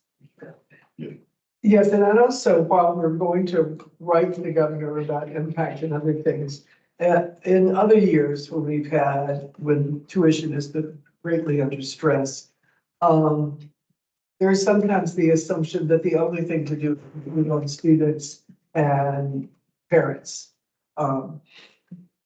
Historically, or at least in the time I've been on, this commission does not necessarily think that's true. There can be other difficult choices. And those difficult choices also don't have to be student support. So we are going to do our job and fight for every single dollar that the colleges and universities absolutely need and that the state of Oregon needs for its success. But I also don't want to assume a specific outcome as opposed to there are going to be a lot of difficult choices, and it definitely puts the state at an even greater disadvantage.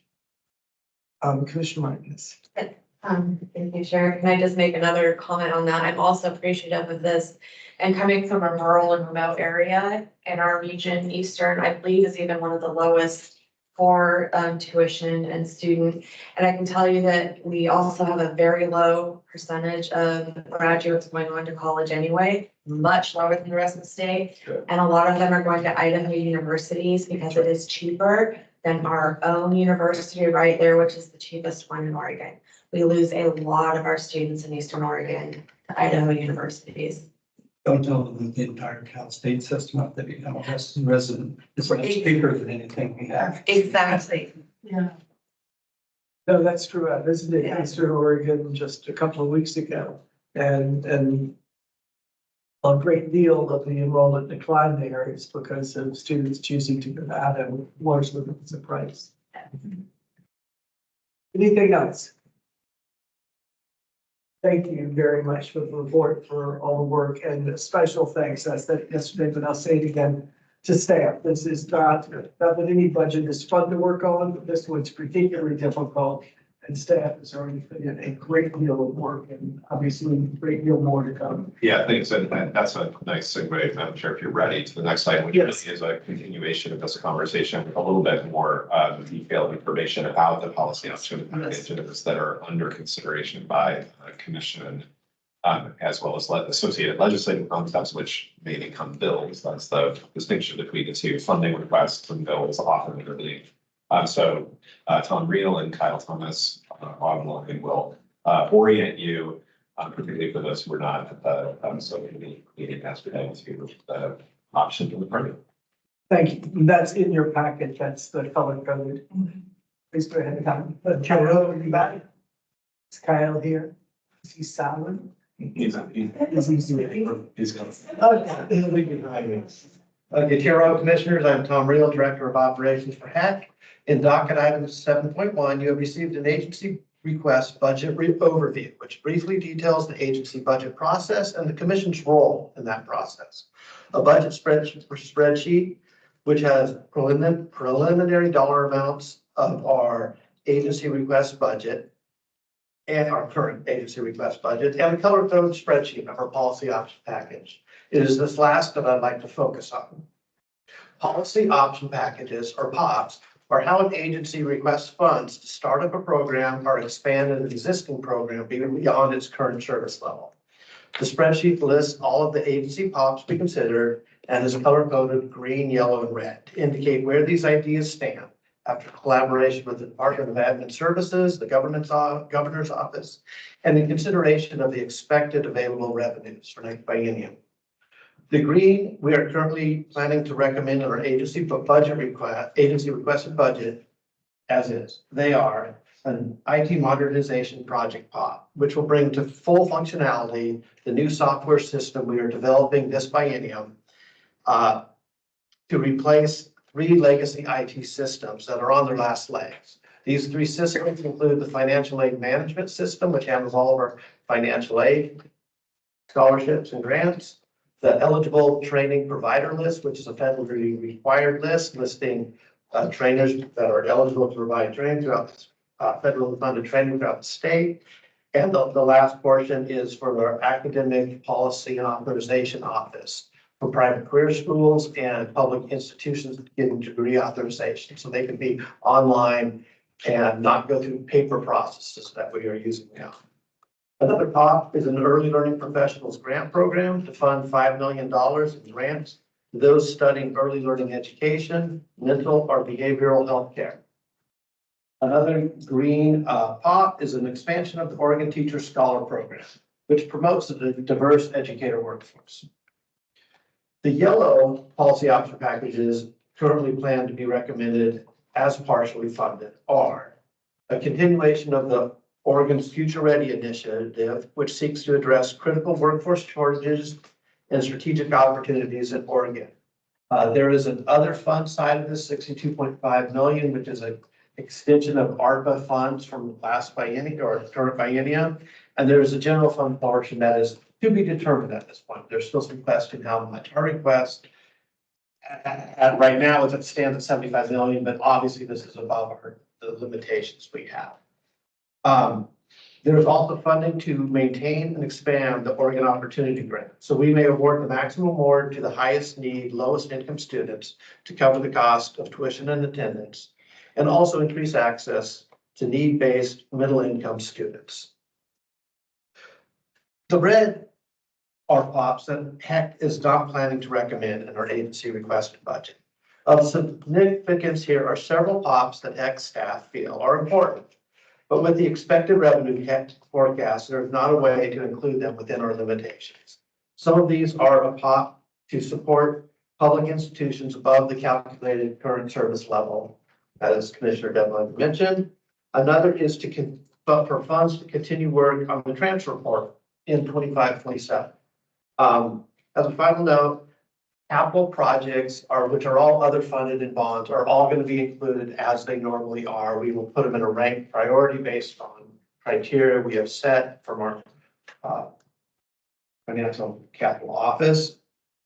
And that concludes my summary. Thank you. Are there any questions? Just a clarification if I could. On Future Ready, there is about $60 million left in one-time federal funds. So my understanding is that in a future biennium, since it's one-time funding, it will not roll up into CSL. If there is some general fund that's added to that, it probably depends upon when it's added, whether it will end up in CSL. So, I mean, it's a significant reduction from your efforts now, but even the 62 million isn't built in 62 or 63, I don't have in front of me. But that will not roll up into CSL in the next biennium, unless there's a new federal appropriation. Commissioner, the Chair, Mr. Devlin, you are correct. The federal dollars are one time. They're actually will probably be obligated this biennium for use next biennium, but we are asking for the general fund so we can continue this initiative and keep the commitment we've made, work that we've done already. And the general fund would then become part of our next biennium CSL if we get. I did want to just clarify one thing else for the commission, for the bonding. Well, it's other funds once it gets to paying the bonds. The majority of the university funding will be general fund backed loans. So there's debt service that's general fund. Occasionally, it used to be more than we have now. Occasionally, we'll get a little bit of lottery, and the rest will be revenue bonds, either like F bonds based on income from whatever is being built, or it'll be significant donations to the universities paying part of the cost of a facility. But one of the things that DAS and Eligible will talk about, and part of it is ignoring the capital needs of universities for so long, is the amount that has been spent in the last decade to try to meet some of those capital needs. And so that cost has gone up pretty considerably, actually. Debt service isn't cheap, and I don't know how long, or if they're even staying now, how long rates will stay low for borrowing. So I just want. And if I may on that really quickly, we have presented to the commission in the past, and we do to the legislature every biennium in our budget presentations that the trend lines in history of state debt service for capital projects that the state has assumed, obligation for.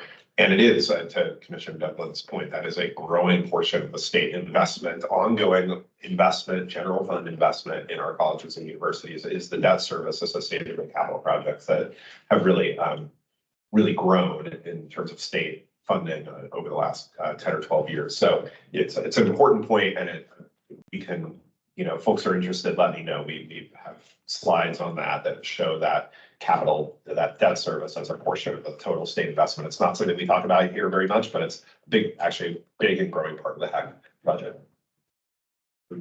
Big and growing. Other questions? I had a question, and this might, this is just about me trying to understand a little bit more about the CSL. So the CSL has not been, it's been projected but not set, because I see a line here that there could be there's an unfunded red pop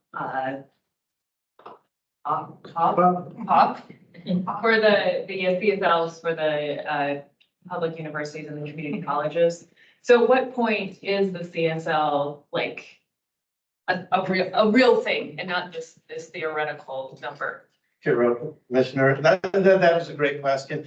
It is part of the budget process. We have, right now we have an unedited CSL, and we have to work with DAS and with other agencies to make sure it balances across the state. An example is when we get a transfer from Department of Corrections for corrections education, we have to list the same dollar amount coming from them and coming to us in our CSL. And so there's now work between the agencies and with DAS to finalize the numbers. Okay, so that's just happens, the finalization is later in The finalization will, I wish I could give you closer time when I follow up with that. And then just to clarify with this, in the discussions with the governor is saying don't include additional funds going above the whatever the set CSL is for the public universities and community colleges. Correct. At this point in the guidance has been to focus the 1% on the opportunity grant, the early learning professionals grant, and the IT modernization. Again, subject to any, feedback or revisions that the commission may advocate for, but that's the guidance that we've been given. Stick with CSL for the support funds. Okay. Madam Chair, this is my last comment. I'm just trying to help my commissioner. Don't get tied to specific numbers because the numbers are all estimates and they can change at any time. I would look more for trends than what the numbers are than a number saying, because they are all estimates. Things can change within that estimate. Even long after the legislature started meeting, there are estimates that might change. Yeah. Oh, thank you, Commissioner.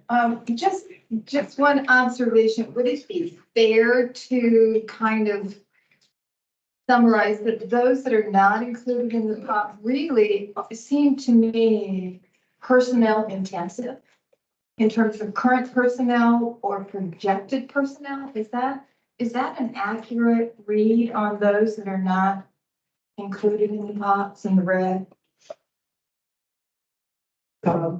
If you're talking about what's included in current. Right. So current service level is. I think the question is about with pops that have been approved by the governor versus those that haven't, and whether there's a relationship between positions that are required or recommended within the pops. Yes, on the spreadsheet, actually in the budget spreadsheet, it lists the number of personnel Right. that we will be adding if we get those certain pops.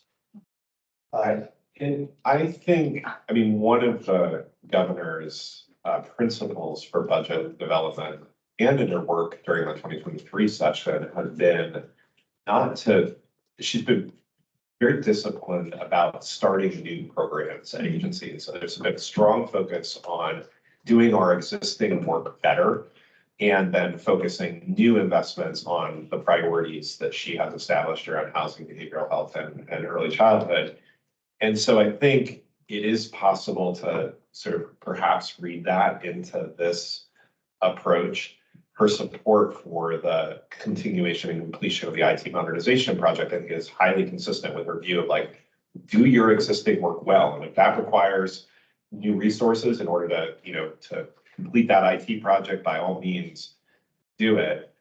I think we would indicate that some of what you see here in these red pops and positions are in fact positions required to shore up and improve existing work. But it's an interesting observation that I think may have some merit in terms of how she and her team have evaluated these proposals. We're going to move to Kyle now because he has the other part of this report. So before we get off of this subject on legislative concepts. Yeah, thank you, Chair Rowe. Kyle Thomas, Director of Legislative Policy Affairs. I think part of the reason a lot of the red pops too have positions is that a lot of those red pops are requests for new programs which require new staff. And I'll speak to that in just a second here when I get to LCs. So docket item 7.2 shows you now very similar information that we presented to you last time you met about legislative concepts, but now groups them into three categories. And that is the category of LCs we anticipate introducing, the category of LCs that there's been some discussion about, and the category of LCs that under the current process restrictions and CSL requirements and 1% caps imposed upon the agency at this time, the LCs that we don't anticipate being able to put forward. And I'll start with that last category.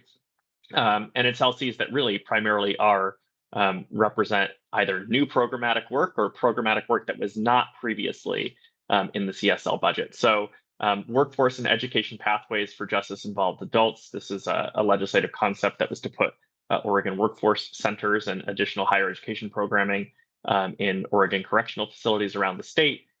College access program grants. You heard College Possible talk earlier this morning about the support they've received from HECC That's a $5 million program that's existed in the last 2 biennial budgets, but has nonetheless not considered current service level. HECC had an LC that would modify that grant program and continue it at its current level. That will not be included. A new program related to tribal workforce development, as well as a new program targeting individuals who want to become K-12 teachers in the state. We do not anticipate moving any of these packages forward. That does not, in particular with the college access program grants, I'll use that as an example, that does not mean that the legislature is not going to be considering college access program grant funding this year. I fully expect that the legislature will receive a bill from somewhere that will ask them to consider whether a $5 million grant program or a grant program at some level for college access be considered. It only means at this time that that program and that proposal will not come or be introduced by the agency and the governor as a legislative concept and included in the governor's budget. As we do for either anything we've worked on that doesn't get through the process or items that are generated through the legislative process that we never really had a hand in shaping, we will of course serve to provide the legislature information and advice and guidance about the bills and policy proposals that they are considering. So that's bucket 3. That's the bucket that, unless there's some new instruction or new prioritization, we will not be moving forward. Bucket 2 is a category of items that sort of merit a little bit further discussion and conversation. And that is starting with co-requisite remediation. This was a little over $1 million of funding that is not included under the current process. We are in the process of examining 2 things related to this legislative concept. One, whether moving toward a more statewide, more uniformly adopted co-requisite remediation system actually requires legislation at all, or whether that's a sort of an issue that HECC can get at through funding and regulatory mechanisms. And 2, whether the funding that we had requested for this item can be made available through other means. So we are likely at this point to introduce this item as a request that this item be introduced as a placeholder while we continue to have conversations around both of those things. But I wouldn't be surprised if later in the year we come to you prior to your ultimate approval of legislative concepts and we withdraw this one ourselves because either the recommendations from the work group that have been meeting don't require legislation, or HECC determines that legislation is not required. The second one, program repository. This was to establish a statewide database about programs that are currently on offer, the students they serve, as well as the capacity those programs have to serve additional students. Because the staffing positions are not included in under the 1% cap, this item is unlikely to move forward. We could put forward an LC that requires institutions to start to send us this information, but without the relevant staffing resources, HECC has really no ability to process that information and make it available or to answer questions with that information. And so we're unlikely to pursue it at this time. And then the final one, and that's this sort of we'll see bucket, is the critical workforce shortages item. That item is moving up to category 1. While without an infusion of new general fund resources, the funds available for this program are the federal funds that we are hoping will be reauthorized. Those funds are largely obligated. And so while the LC will be proposed, and it sort of proposes modifications generally to the state workforce system, Future Ready Oregon programming, some of the more major modifications that it might propose or major possibilities that legislation may open up will sort of not be utilized until such time that significant new state dollars are allocated into the system. And that leaves the last category, which is legislative concepts that have been really unaffected by the budget restrictions that we have. And there are 4 items in that category. The first is Oregon Opportunity Grant equity reforms. This is our proposal to decouple Oregon Opportunity Grant eligibility from tuition equity eligibility, which has had the effect of creating this odd loophole in state law where there's a certain class of non-citizen students that are eligible for every other financial aid program, but the Oregon Opportunity Grant. And there are other classes of non-citizen students that are not so restricted.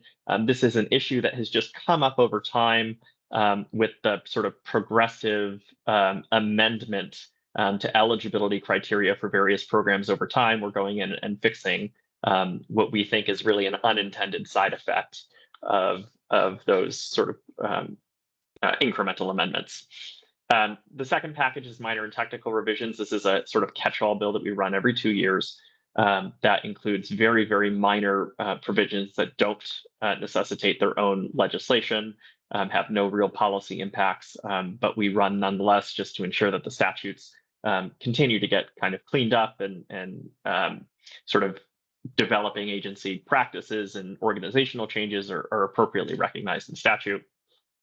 And then the last two changes affect our public or our private post-secondary unit. The first is giving the private career schools unit the ability to seek injunctive relief in court.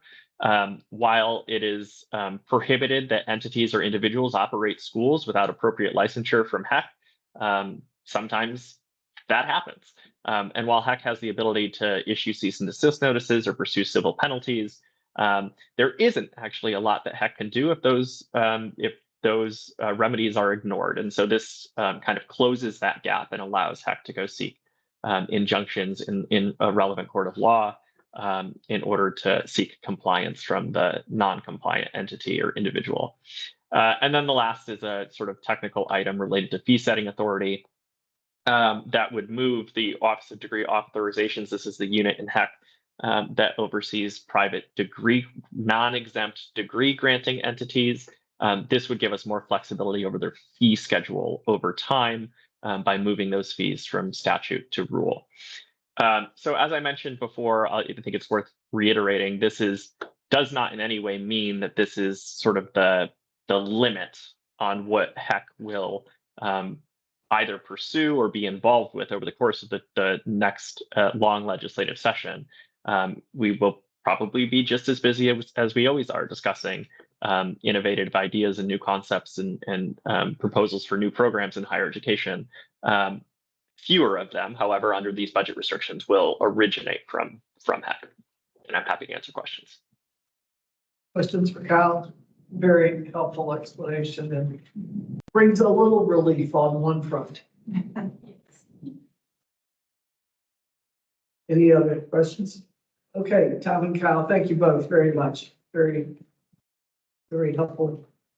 Difficult work. Okay, are we to transfer accounts? Yes, okay.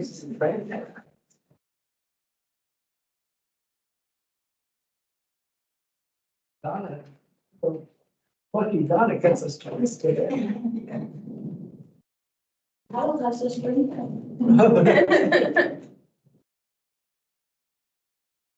Good morning, Chair Rule, Commissioners. For the record, my name is Veronica Dujon, and I'm the Director for Academic Policy and Authorization here at the HECC. And I'm joined by my two colleagues who will introduce themselves. I'm Donna Llewellyn, Director of the Office of Community Colleges and Workforce Development. Oh, you're muted again.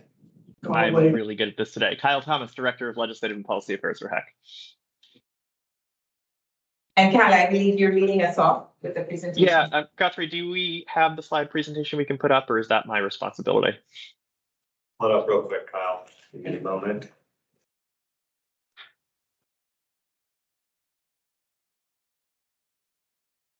A moment.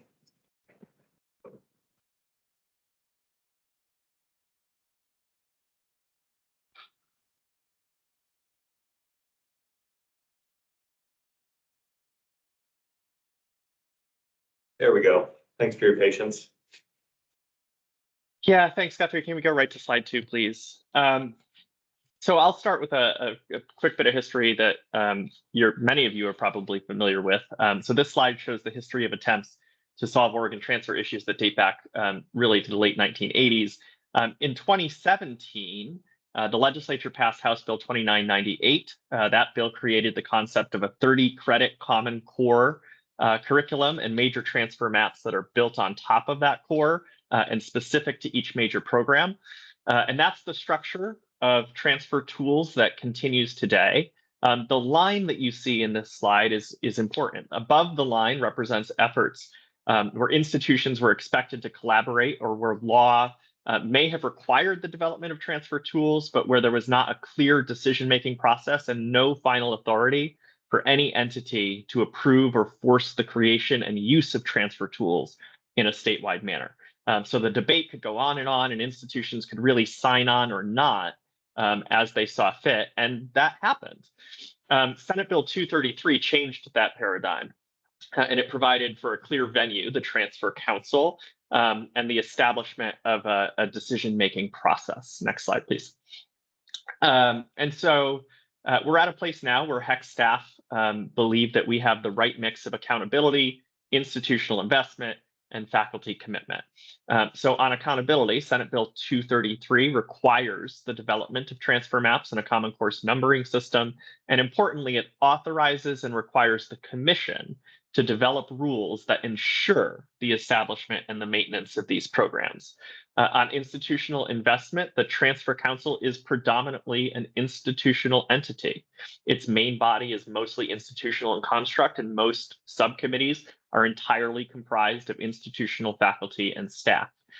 It's chaired by chief academic officers from each institutional sector.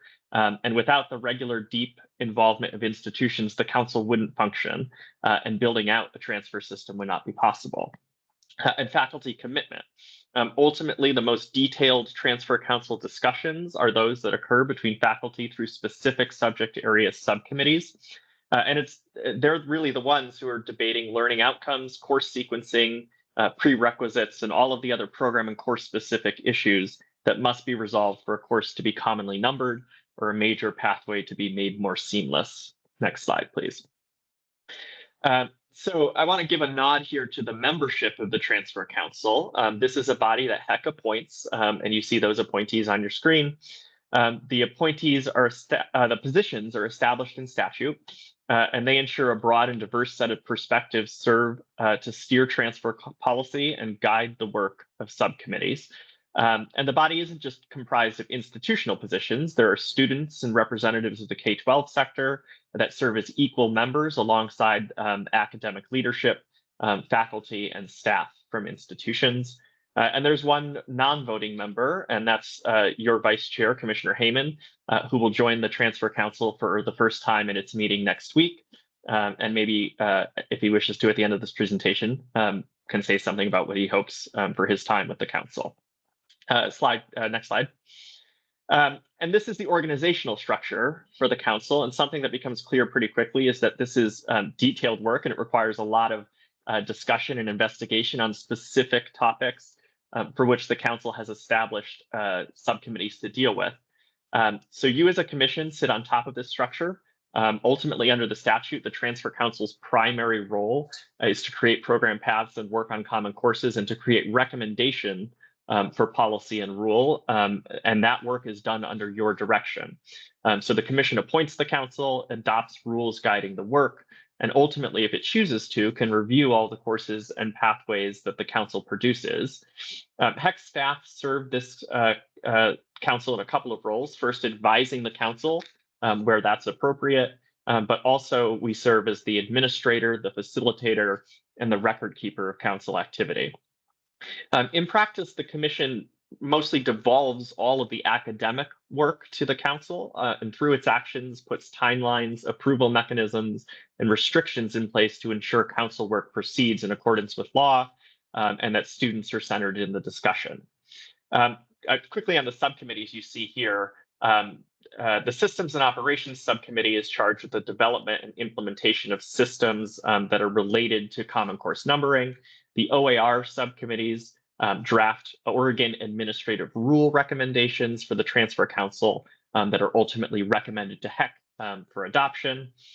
The General Education Subcommittee exists to understand and consider a more comprehensive overview of the relationships between Common Course numbering, general education courses, and degree pathways, and provide guidance to the Transfer Council and the institutions as Common Course numbering decisions are being developed and recommended. And the Outcome Assessment Subcommittee is charged with locating, refining, and recommending a guide for writing clear, observable, and measurable course learning outcomes based on best practice. Next slide, please. I mentioned the Commission's role in guiding Council work by establishing timelines, approval mechanisms, and restrictions. And this is a slide that demonstrates a little bit of how you've done that.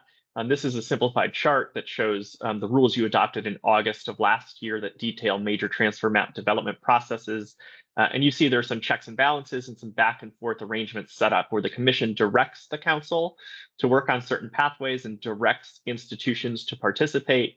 But it's the Council that decides how to structure the work and how the pathways are developed. And it's the Council through faculty subcommittees that determine content, bringing that work back to the Council and the Commission for approval.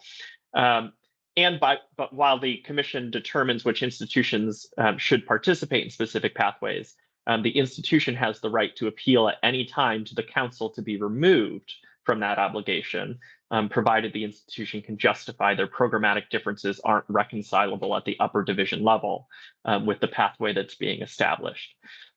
You will very shortly, in the next couple of months, see the next set of rules that staff are preparing to recommend to you.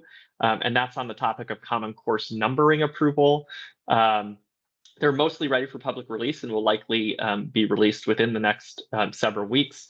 And you'll see that they have similar structures wherein the Council is solely responsible for course and curriculum work, while it's the Commission that assures timeliness, progress, and legal compliance. And I'll turn it over to Donna to continue. Thanks, Kyle. Next slide, please. So, Chair Rowe, Vice Chair Heeman, and members of the Commission, I'm lucky because, well, I have shiny stickers.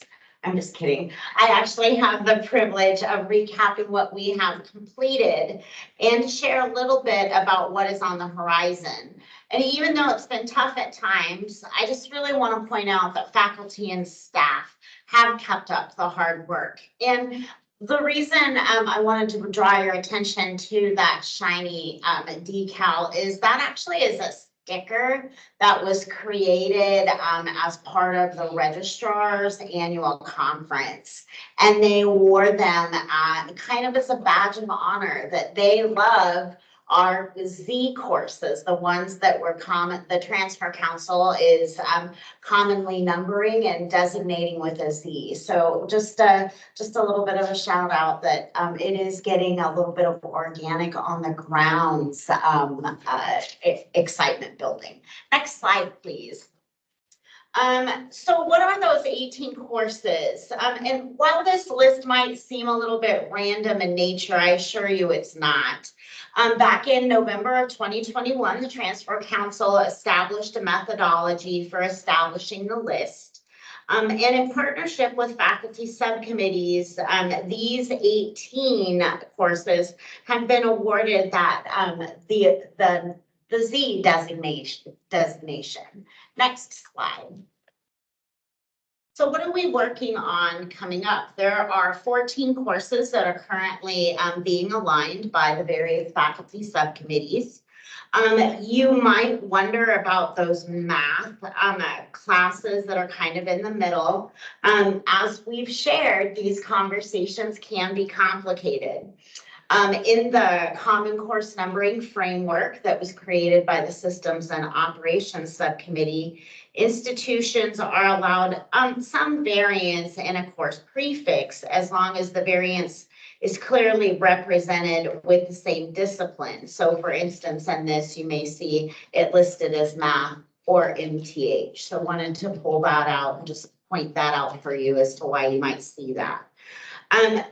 Math 251Z 252Z and 253Z were aligned last year, but they've not come to the commission yet because we're still working out the interpretation around the alignment of credits. And you'll hear more about that as the major transfer map and Common Course, or actually the Common Course numbering OAR comes forward to you in the coming months. Next slide, please. So let's talk a little bit about what's working since Senate Bill 233. Faculty engagement is high and growing. Faculty are owning this just exactly like the legislature intended. Transfer Council's stable and it's developing institutional memory. So we're starting to into our third year. And so we're starting to be in a cycle of things.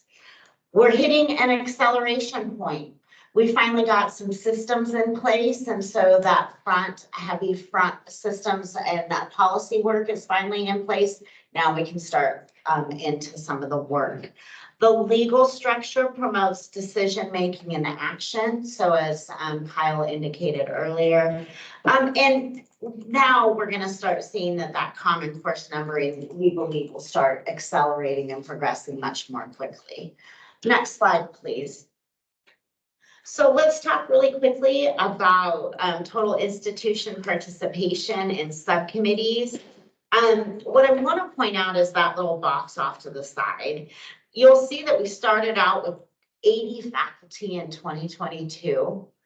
In 2023, that number went to 104. And this year we've had over 150 faculty participating in these conversations. And you might notice that 2 institutions aren't necessarily represented on any subcommittee. That would be Klamath and Treasure Valley. But I can assure you that those institutions have been contacted along the way to get their information and feedback as we've done the alignment for the Common Course numbers. And with that, I'll pass it over to Veronica. Thank you. And so I'll wrap up our presentation and covering what we've been through so far by covering the challenges we faced along the way, the opportunities we see in the future and near future, and next steps with some upcoming decision points that will come before you. Next slide, please. Thank you. In terms of the challenges, I think you would be very much aware that we've been building and sailing the ship. And so that has led to some sort of delays and challenges that we've had to work through along the way. So for example, maintaining the current cost numbers that we've already developed and the MTMs that were developed when we were in the pre-233 Senate Bill 233 period, while building new ones, is a strain on capacity, both in terms of the institutional capacity and on HECC staff capacity. And it is also true that our processes take time. And that is very clear the intent of Senate Bill 233 to have a delivery process, but it does take time. And so we are following the processes we are expected to. We are very much aware that communication to students needs to be very explicit, thought through. And so decisions coming out of the Transfer Council and the Commission need to be effectively communicated within institutions and the appropriate staff who are helping guide students through the pathways and the decisions they need to make. I will also observe that as the deliberations take place in the faculty subcommittees and at the Transfer Council level, there are some good faith disagreements that can hold up the council work. And these good faith disagreements tend to be pedagogical disagreements about what should happen in a particular course and how it should be coherent across the various institutions. And we have a situation, of course, where we did work effectively to produce memoranda of understanding for some of the major transfer maps under House Bill 2998, but Senate Bill 233 is in a different regulatory environment. And so those that have already been worked on need to be crosswalked into the new environment, and we're making sure that happens. Next slide, please. So focusing specifically on the major transfer maps that were the bulk of the work on the House Bill 2998, you will see the major subject areas that we have been working on, those that have been recommended or where they are in the process. the original legislative deadlines on the House Bill 2998, new legislative deadlines on the House Senate Bill 233, and the tentative curriculum articulation policy recommendations to the Transfer Council. So this grid just shows the progress that's been made and tries to capture those points where some of the process has required additional time. Next slide, please.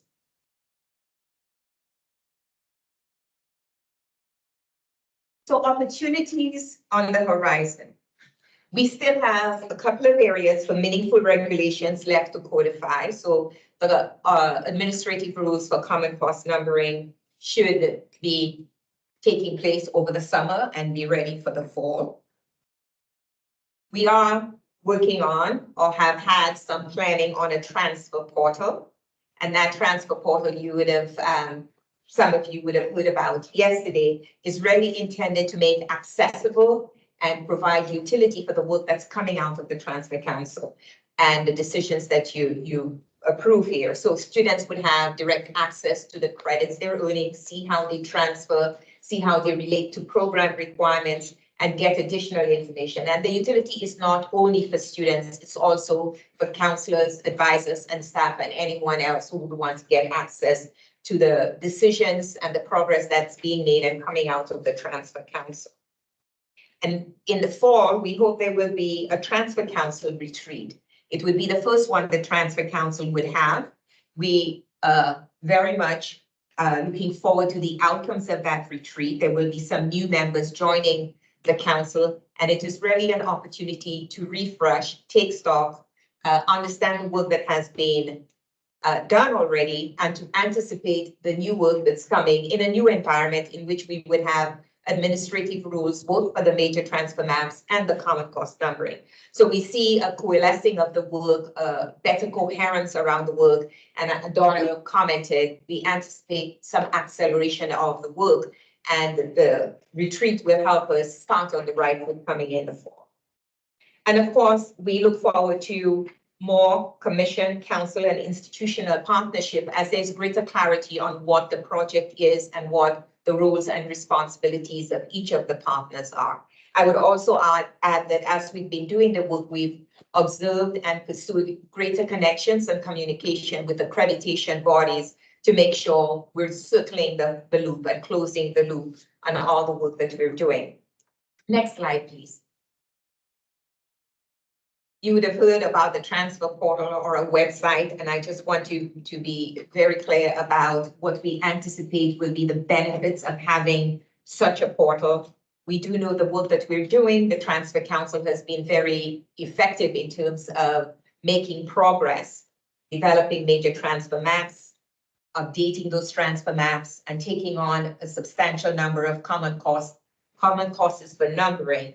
But that work is only really effective and useful when it is appropriately disseminated and easily accessible. And that is the benefit a transfer portal would deliver. And so in terms of, next slide, please, upcoming decisions and actions before you. Here it says the sum of 2024, but actually today you will have an opportunity to vote on or make a decision on the computer science major transfer map that will come before you. And as we've indicated just earlier today, the administrative rules for the common cost number should occur sometime this summer going into the fall.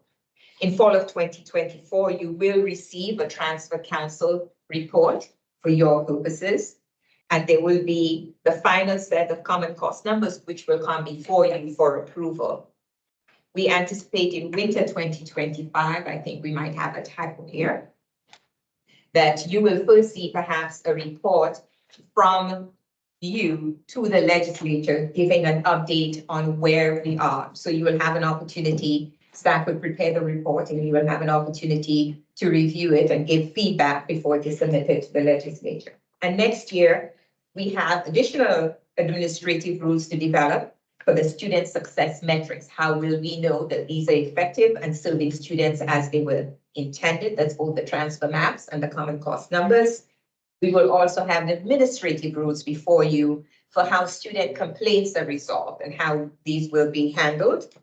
And we anticipate there will be additional as required major transfer maps for development, the human development and family services, for business, sociology, and biology.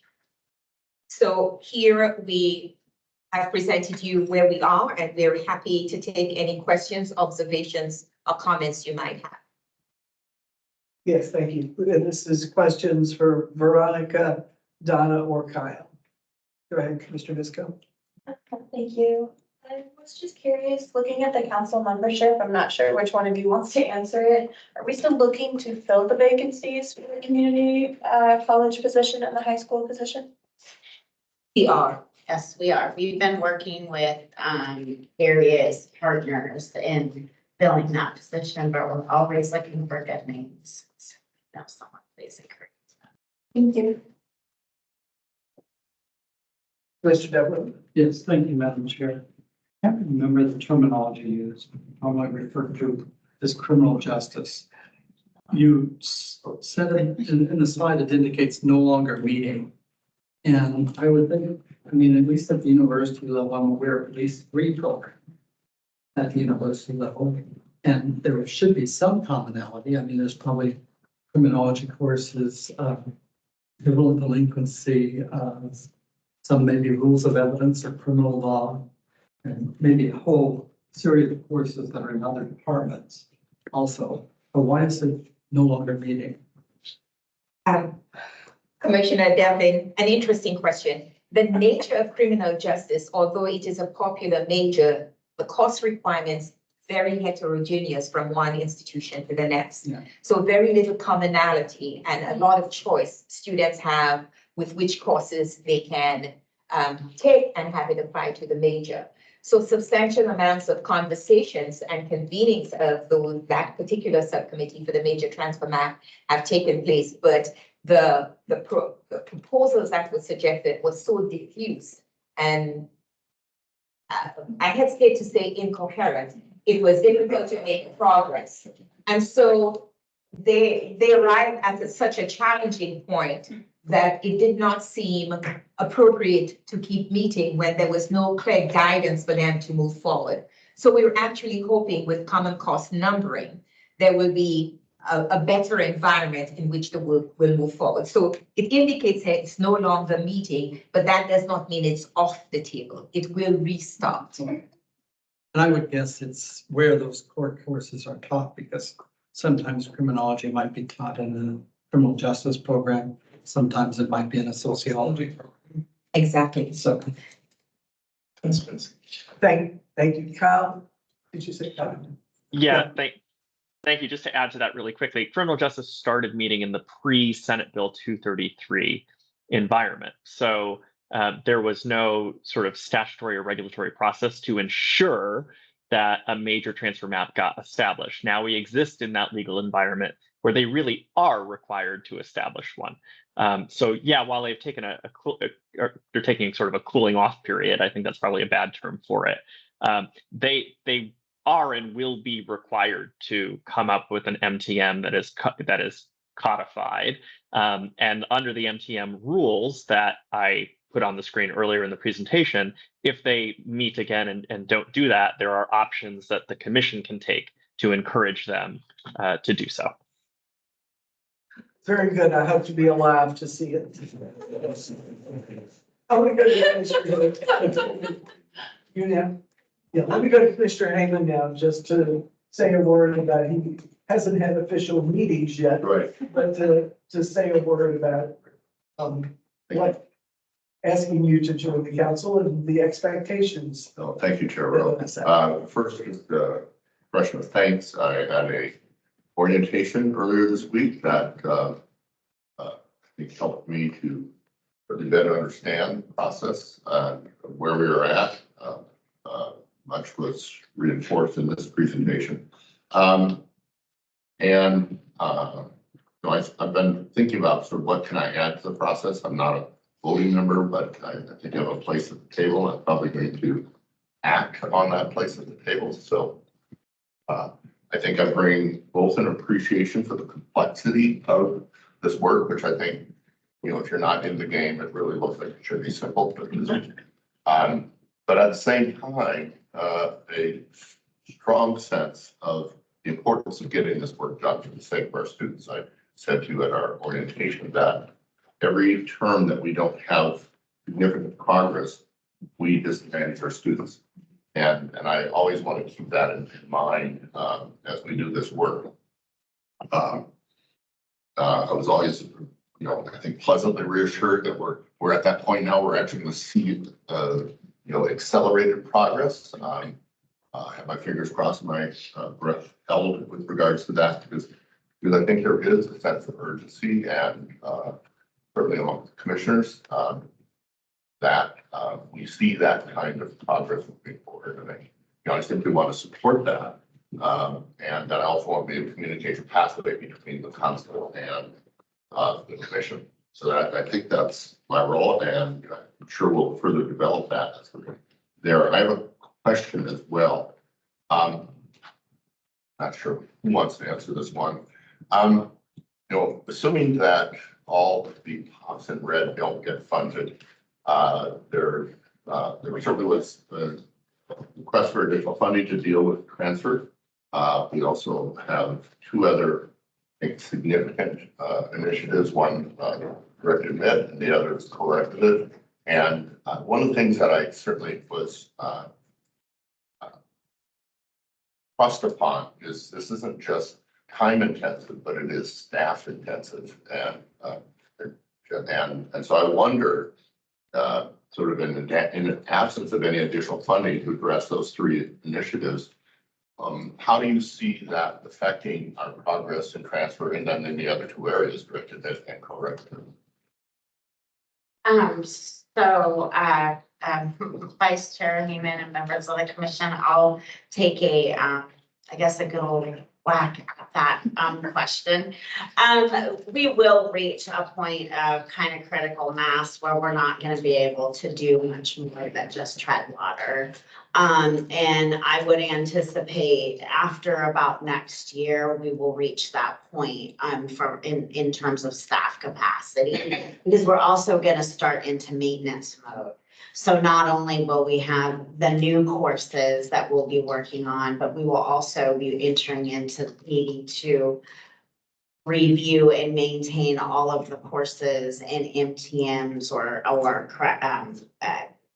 curriculum execution. Yeah, I was gonna say CAP, and then I was like, nobody knows what that means. Curricular articulation, thank you. So then we're gonna have to enter into that. So we're not there yet, but yes, we're getting close. Thank you for asking. I have a question related to that sort of. We have the kind of omnibus bill, Kyle, that you said is, for cleaning up different things. Now that we actually have a process and it's fairly process heavy, have you seen any little things in that process that could change to help speed up? And is there anything potentially that should be considered for slight change of rules now that we have rules? That's a great question, Chair Rowe, and a question that I have thought about and will, of course, continue to think about. I think it's important to note that the biggest sort of drain on time resources is the time it takes for faculty to meet and resolve their programmatic differences in a way that produces coherent common courses and coherent pathways. So that's, that in my mind, that's not sort of a process oriented time deficiency. That's just sort of kind of baked into it, right? It's very hard to shorten the amount of time it takes a faculty group to do that kind of work, particularly when they're dealing with courses and programs where there is a lot of sort of heterogeneity across the institutions. The only way to really lessen that time is for the commission to kind of exert more control in areas that are more curricular than policy or administration. So I think we have so far considered that to be kind of something that we are not interested in pursuing. the rest of the kind of process-oriented time constraints and delays, I would ascribe most of those to the process of building and sailing the ship at the same time and getting up to speed with staff capacity. And so that's not something that I think merits a statutory or a regulatory solution. And so now we're in this last category, which I think actually has the least effect on how much time it takes, which is, changeable process. And I don't know that I have a really good answer for you. I will say that I think the Common Course numbering rules we have learned a couple of things from the major transfer map rules that I think you'll see in the Common Course numbering rules that are intended to kind of reduce a little bit of swirl and to ensure that the processes are moving smoothly.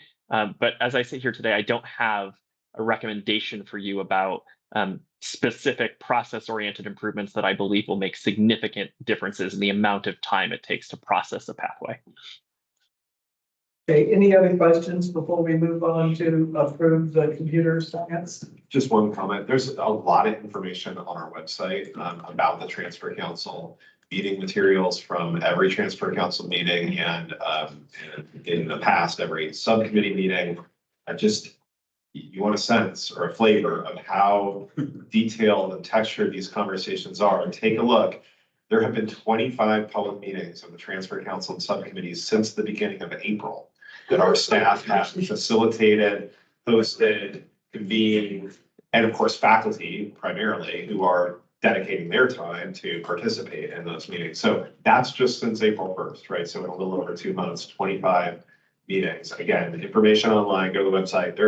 This is a huge undertaking involving, as they've noted, hundreds of people from around the state and making some good progress, admittedly, slower than we'd like, but I think we are optimistic about where we go from here. No, and we really appreciate the progress and the work and the time and energy it took to compile this and come back to us. And I realize, and I've realized all along that the complexity of the work is not when we ask questions, or if I have a question that has a little sharpness to it now and then, we are impatient about this for reasons. I mean, for reasons having to do with the legislature and the governor and every community college we have visited. The first thing they say is get this done. And so we tend to pass that on to you, but that does not diminish our appreciation. We genuinely appreciate the work you are putting into it, and we understand that you recognize our urgency, which will remain. So we support you and thank you. Anything else to add? It was very helpful before we actually vote on the computer science. It was so helpful to have with this update to see the laying out of that and the process and what all it means, and then the presentation from each school and how they're going to present it, and with their own logo and own little twist to it. So I was very glad to have that at this moment. So thank you for getting that to us. Is that a separate, are you presenting on that? Yeah, it's a separate item. Before that was an informational item. Before you now is an actual action item. For your consideration is the approval of the major transfer map curriculum articulation policy in computer science. There is we are asking as part of this motion that the commission grant authority to staff to update this packet with one additional student-facing document from Portland Community College. We're anticipating receiving it here in the near future. It is not part of the materials that would be that are in front of you for consideration. We wanted to bring that to your knowledge, but are asking for your consideration and approval of the packet as presented with that exception. Chair, and members of the commission, I just want to acknowledge too that this is the first major transfer map that had a memorandum of understanding, and now it's crossing over to the new environment of a curriculum articulation policy. And it was very much of a learning experience. We were caught in between two environments. And so there's been a lot of learning, and what we hope will be after that, an acceleration point, because now we have a clearer sense of the path and how we do that crosswalk from one environment to the next. The faculty who work on the major transfer map were particularly cooperative in trying to find solutions and pathways. Some of them have accreditation requirements for their degrees, and they were able to accommodate those as they were building that map. I really liked being able to see the different courses. Questions about this? Questions? Can we have a motion to accept it, to approve it as is, noting there will be an addition? So moved. Thank you. In a second? Go ahead. Okay. All in favor? Aye. Any opposed?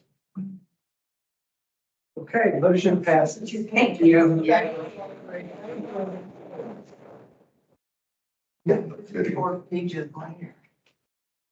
I didn't want to take up any more time for Dawn, but this is amazing. Yeah, no, it really is. Seeing the, Oh my God. behind the cover page on this one is amazing. So we are adjourned for lunch. We will come back at 12:15. That's our things. Yes, and it'll just be a brief break and then a work. Yeah, so feel free to bring your lunch back to the table. We understand we're not giving you a lot of break time here, since we're being probably 25 minutes. But feel free to continue eating this week, move into the final portion of the event. Okay.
We are now.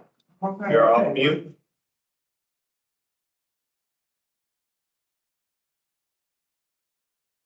Okay. Please keep eating, those of you in the room, and those of you online, if you're eating, you may keep eating also. Have a few potato chips here, so up on the side. Okay, we're going to review the agenda with, adult attainment report. Very good. Dr. Amy Cox, thank you.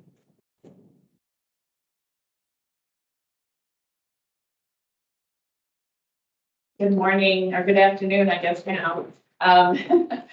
Chair Rowe, Vice Chair Heyman, and members of the commission. For the record, my name is Amy Cox, and I'm the Director of the Office of Research and Data.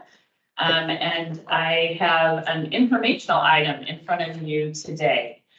This is a report that highlights the progress made to date toward Oregon's adult attainment goal. Oregon has 2 educational attainment goals. 40-40-20, with which we're all familiar, focused on high school graduating classes and their eventual educational attainment, and a corollary adult attainment goal that focuses on Oregonians aged 25 and up. The adult attainment goal calls for at least 300,000 adults to obtain a new post-secondary degree, credential of value, or certificate by 2030. The goal also includes equity-focused initiatives in order to cut in half the gaps in educational attainment that exist across the state, across race, ethnicity, income, and geography, or rural urban. The goal is a 10-year goal, stretching from 2020 to 2030.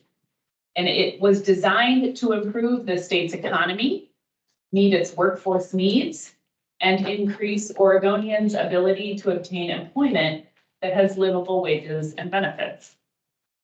When the adult attainment goal was adopted, Oregon projected that 300,000 new jobs would require a post-secondary credential between 2020 and 2030. Current projections a few years later continue to emphasize this level of need. Typically, and prior to the goal, the number of adults who we would expect would earn post-secondary credentials over a 10-year span of time would be about 200,000, not 300,000. So the goal represents increasing by half the number of adults earning credentials. Significant goal. In the initial 3 years of the goal, progress has been slow. Here, I will share screen and show you that so you don't have to juggle lunch and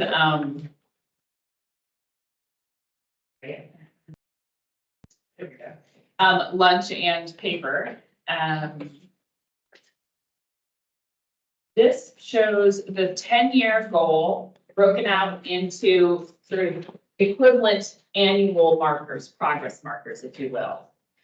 So we simply took the 300,000 10-year goal and broke it out into 10 equivalent 30,000 goals, annual goals. And what this shows, the green bars in this graph represent the approximate number of adults who would earn credentials, whether or not we had a goal to increase it. And the dark brown portion shows the number of adults above and beyond that who did earn credentials in each of those first 3 years. If these annual progress markers were on track to meet the 300,000 goal, they would reach all the way up to the red line at the top. Clearly they do not. That remaining light brown portion is the portion we are not on track in terms of attainment. Similarly, there has been little progress toward the equity goals, the cutting attainment gaps in half by race, ethnicity, income level, and rural urban. We have seen marginal progress toward reducing the gaps between Black and white Oregonians and between Latino and white Oregonians. but gaps between other Oregonians of color and white Oregonians, gaps between low income and middle or upper income Oregonians, and gaps in attainment between rural and urban Oregonians remain as big or bigger than they were before the goal began. The slow progress is likely the result of several factors that have led many Oregonians to prioritize their current employment over returning to school. These include the early stage of the goal. When it was designed, the designers imagined, who were commissioners and members of the Workforce and Talent Development Board and members of institutions and businesses. They imagined that the early years would be see less progress than in later years. Certainly the COVID-19 pandemic, which hit in the very first year of the goal, has affected progress because of the steep decline in enrollment.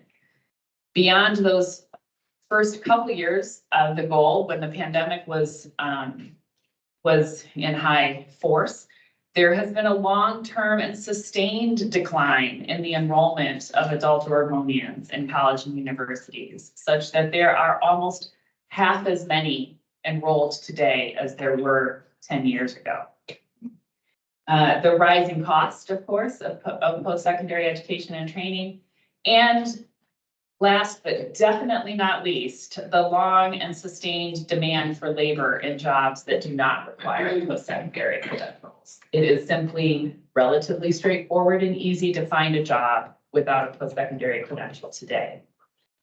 However, the need for more adults with post-secondary credentials continues and is likely actually to grow in the coming years. Not only do businesses continue to need workers with these credentials, and individuals, of course, continue to need the greater financial stability that they bring, but also the state's population is projected to grow much faster among older age groups than among the population overall, such that adults in their 30s and 40s and 60s are a growing share of the labor force. And there are also responses to these changes. I do not mean to imply that this slow progress has occurred in a vacuum and that institutions or businesses are not aware of it. Quite the opposite. Colleges and universities are expanding short-term and non-credit credentialing opportunities, and they continue to expand online education offerings. And employers as well have been expanding training through employer-sponsored programs and certificates. Of course, the employer-sponsored programs raise the question of whether credentials awarded there are transferable to new employers and whether they serve workers in an economic downturn in the same way as an educational credential. So our recommendation in the report is that these issues be tackled not only by the educational institutions or the state, but by many entities working together, by state and local government, by educational institutions and businesses, by community-based organizations and labor unions, by community groups representing older and more diverse Oregonians, and by creating by both expanding existing approaches and creating new approaches to better serve and meet the needs of adult Oregonians. Those would be new programs that are more culturally responsive, more focused in local areas, and that kind of thing. Because the need for the goal has not gone away and in fact is likely to increase in the coming years. And that is the adult attainment report. I'm happy to answer questions if you have. Questions? Mr. Haley, go ahead. Yeah, thank you so much. The data is an inclusive of all sources of certificates or just public? Chair Rowe, Vice Chair Heyman, what a great question. Yes, it is inclusive. We reached out to private institutions from whom we do not receive regular comprehensive data. And they're very responsive and are represented in this report. So the credentials shown here represent those from public universities, community colleges, private degree granting colleges and universities, and private career schools. Do in that information, do you, we don't have 3 years, I guess. Do we have any sense that adults are shifting the type of institution that they go to receive this additional certification? Commissioner Hayman, that is a great question. Vice Chair Hayman, excuse me. That is a great question. I do not know the answer to that, but I would be happy to get back to you whether we're seeing changes in trends. My guess is that we are seeing some change in this because of the dramatic decline in adult enrollment, particularly at the community colleges, simply because that was such a large share of adult enrollment in the recession years. I imagine that it is a smaller share today, but I'd have to look at the data to be sure.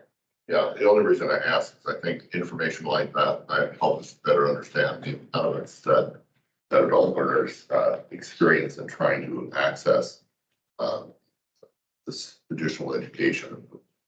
Maybe use what we learned from that to our advantage. So otherwise, it's kind of a depressing report. It is not, I concur, it is not the report that I want to sit in front of you to give. Well, I appreciate the information. But I am grateful, I will say this, and we had this discussion in our office. I am grateful for the opportunity to to put the data together and present it to you. Because of the work that we did internally on this report, and I'm indebted to so many people in the office for that, it made it so clear to us how relevant, the continued relevance of this goal. And it is putting the information out there, is the primary tool we have in the Office of Research and Data to try and gather momentum. And so we were glad to be able to do so, even though the news is not positive. That makes me wonder about a second step. When I was visiting, I'm sure it was about it was.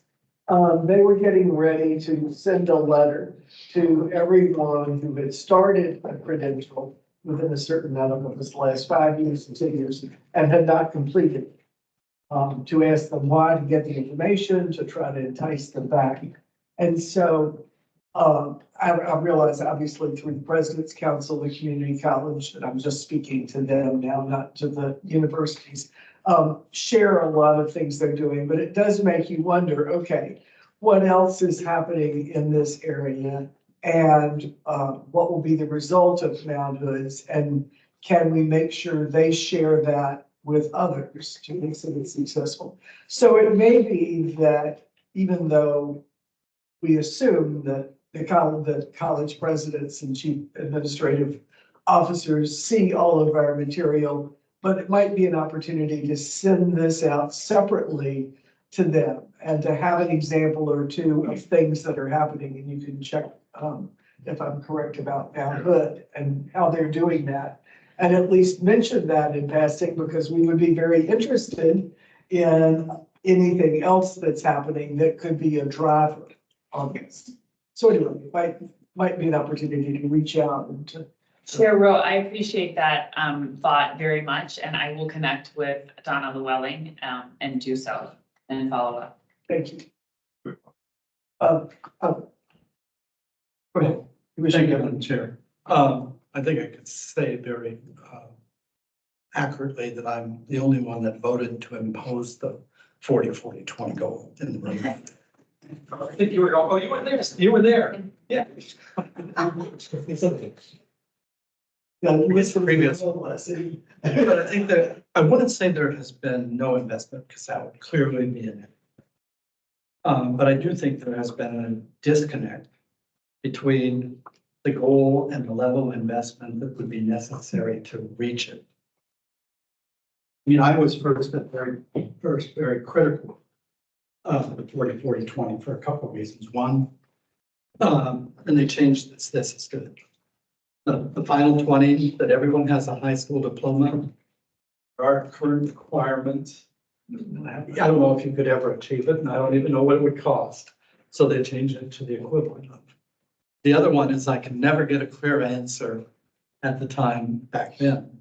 Whether this was for bachelor's degrees, whether this was 40%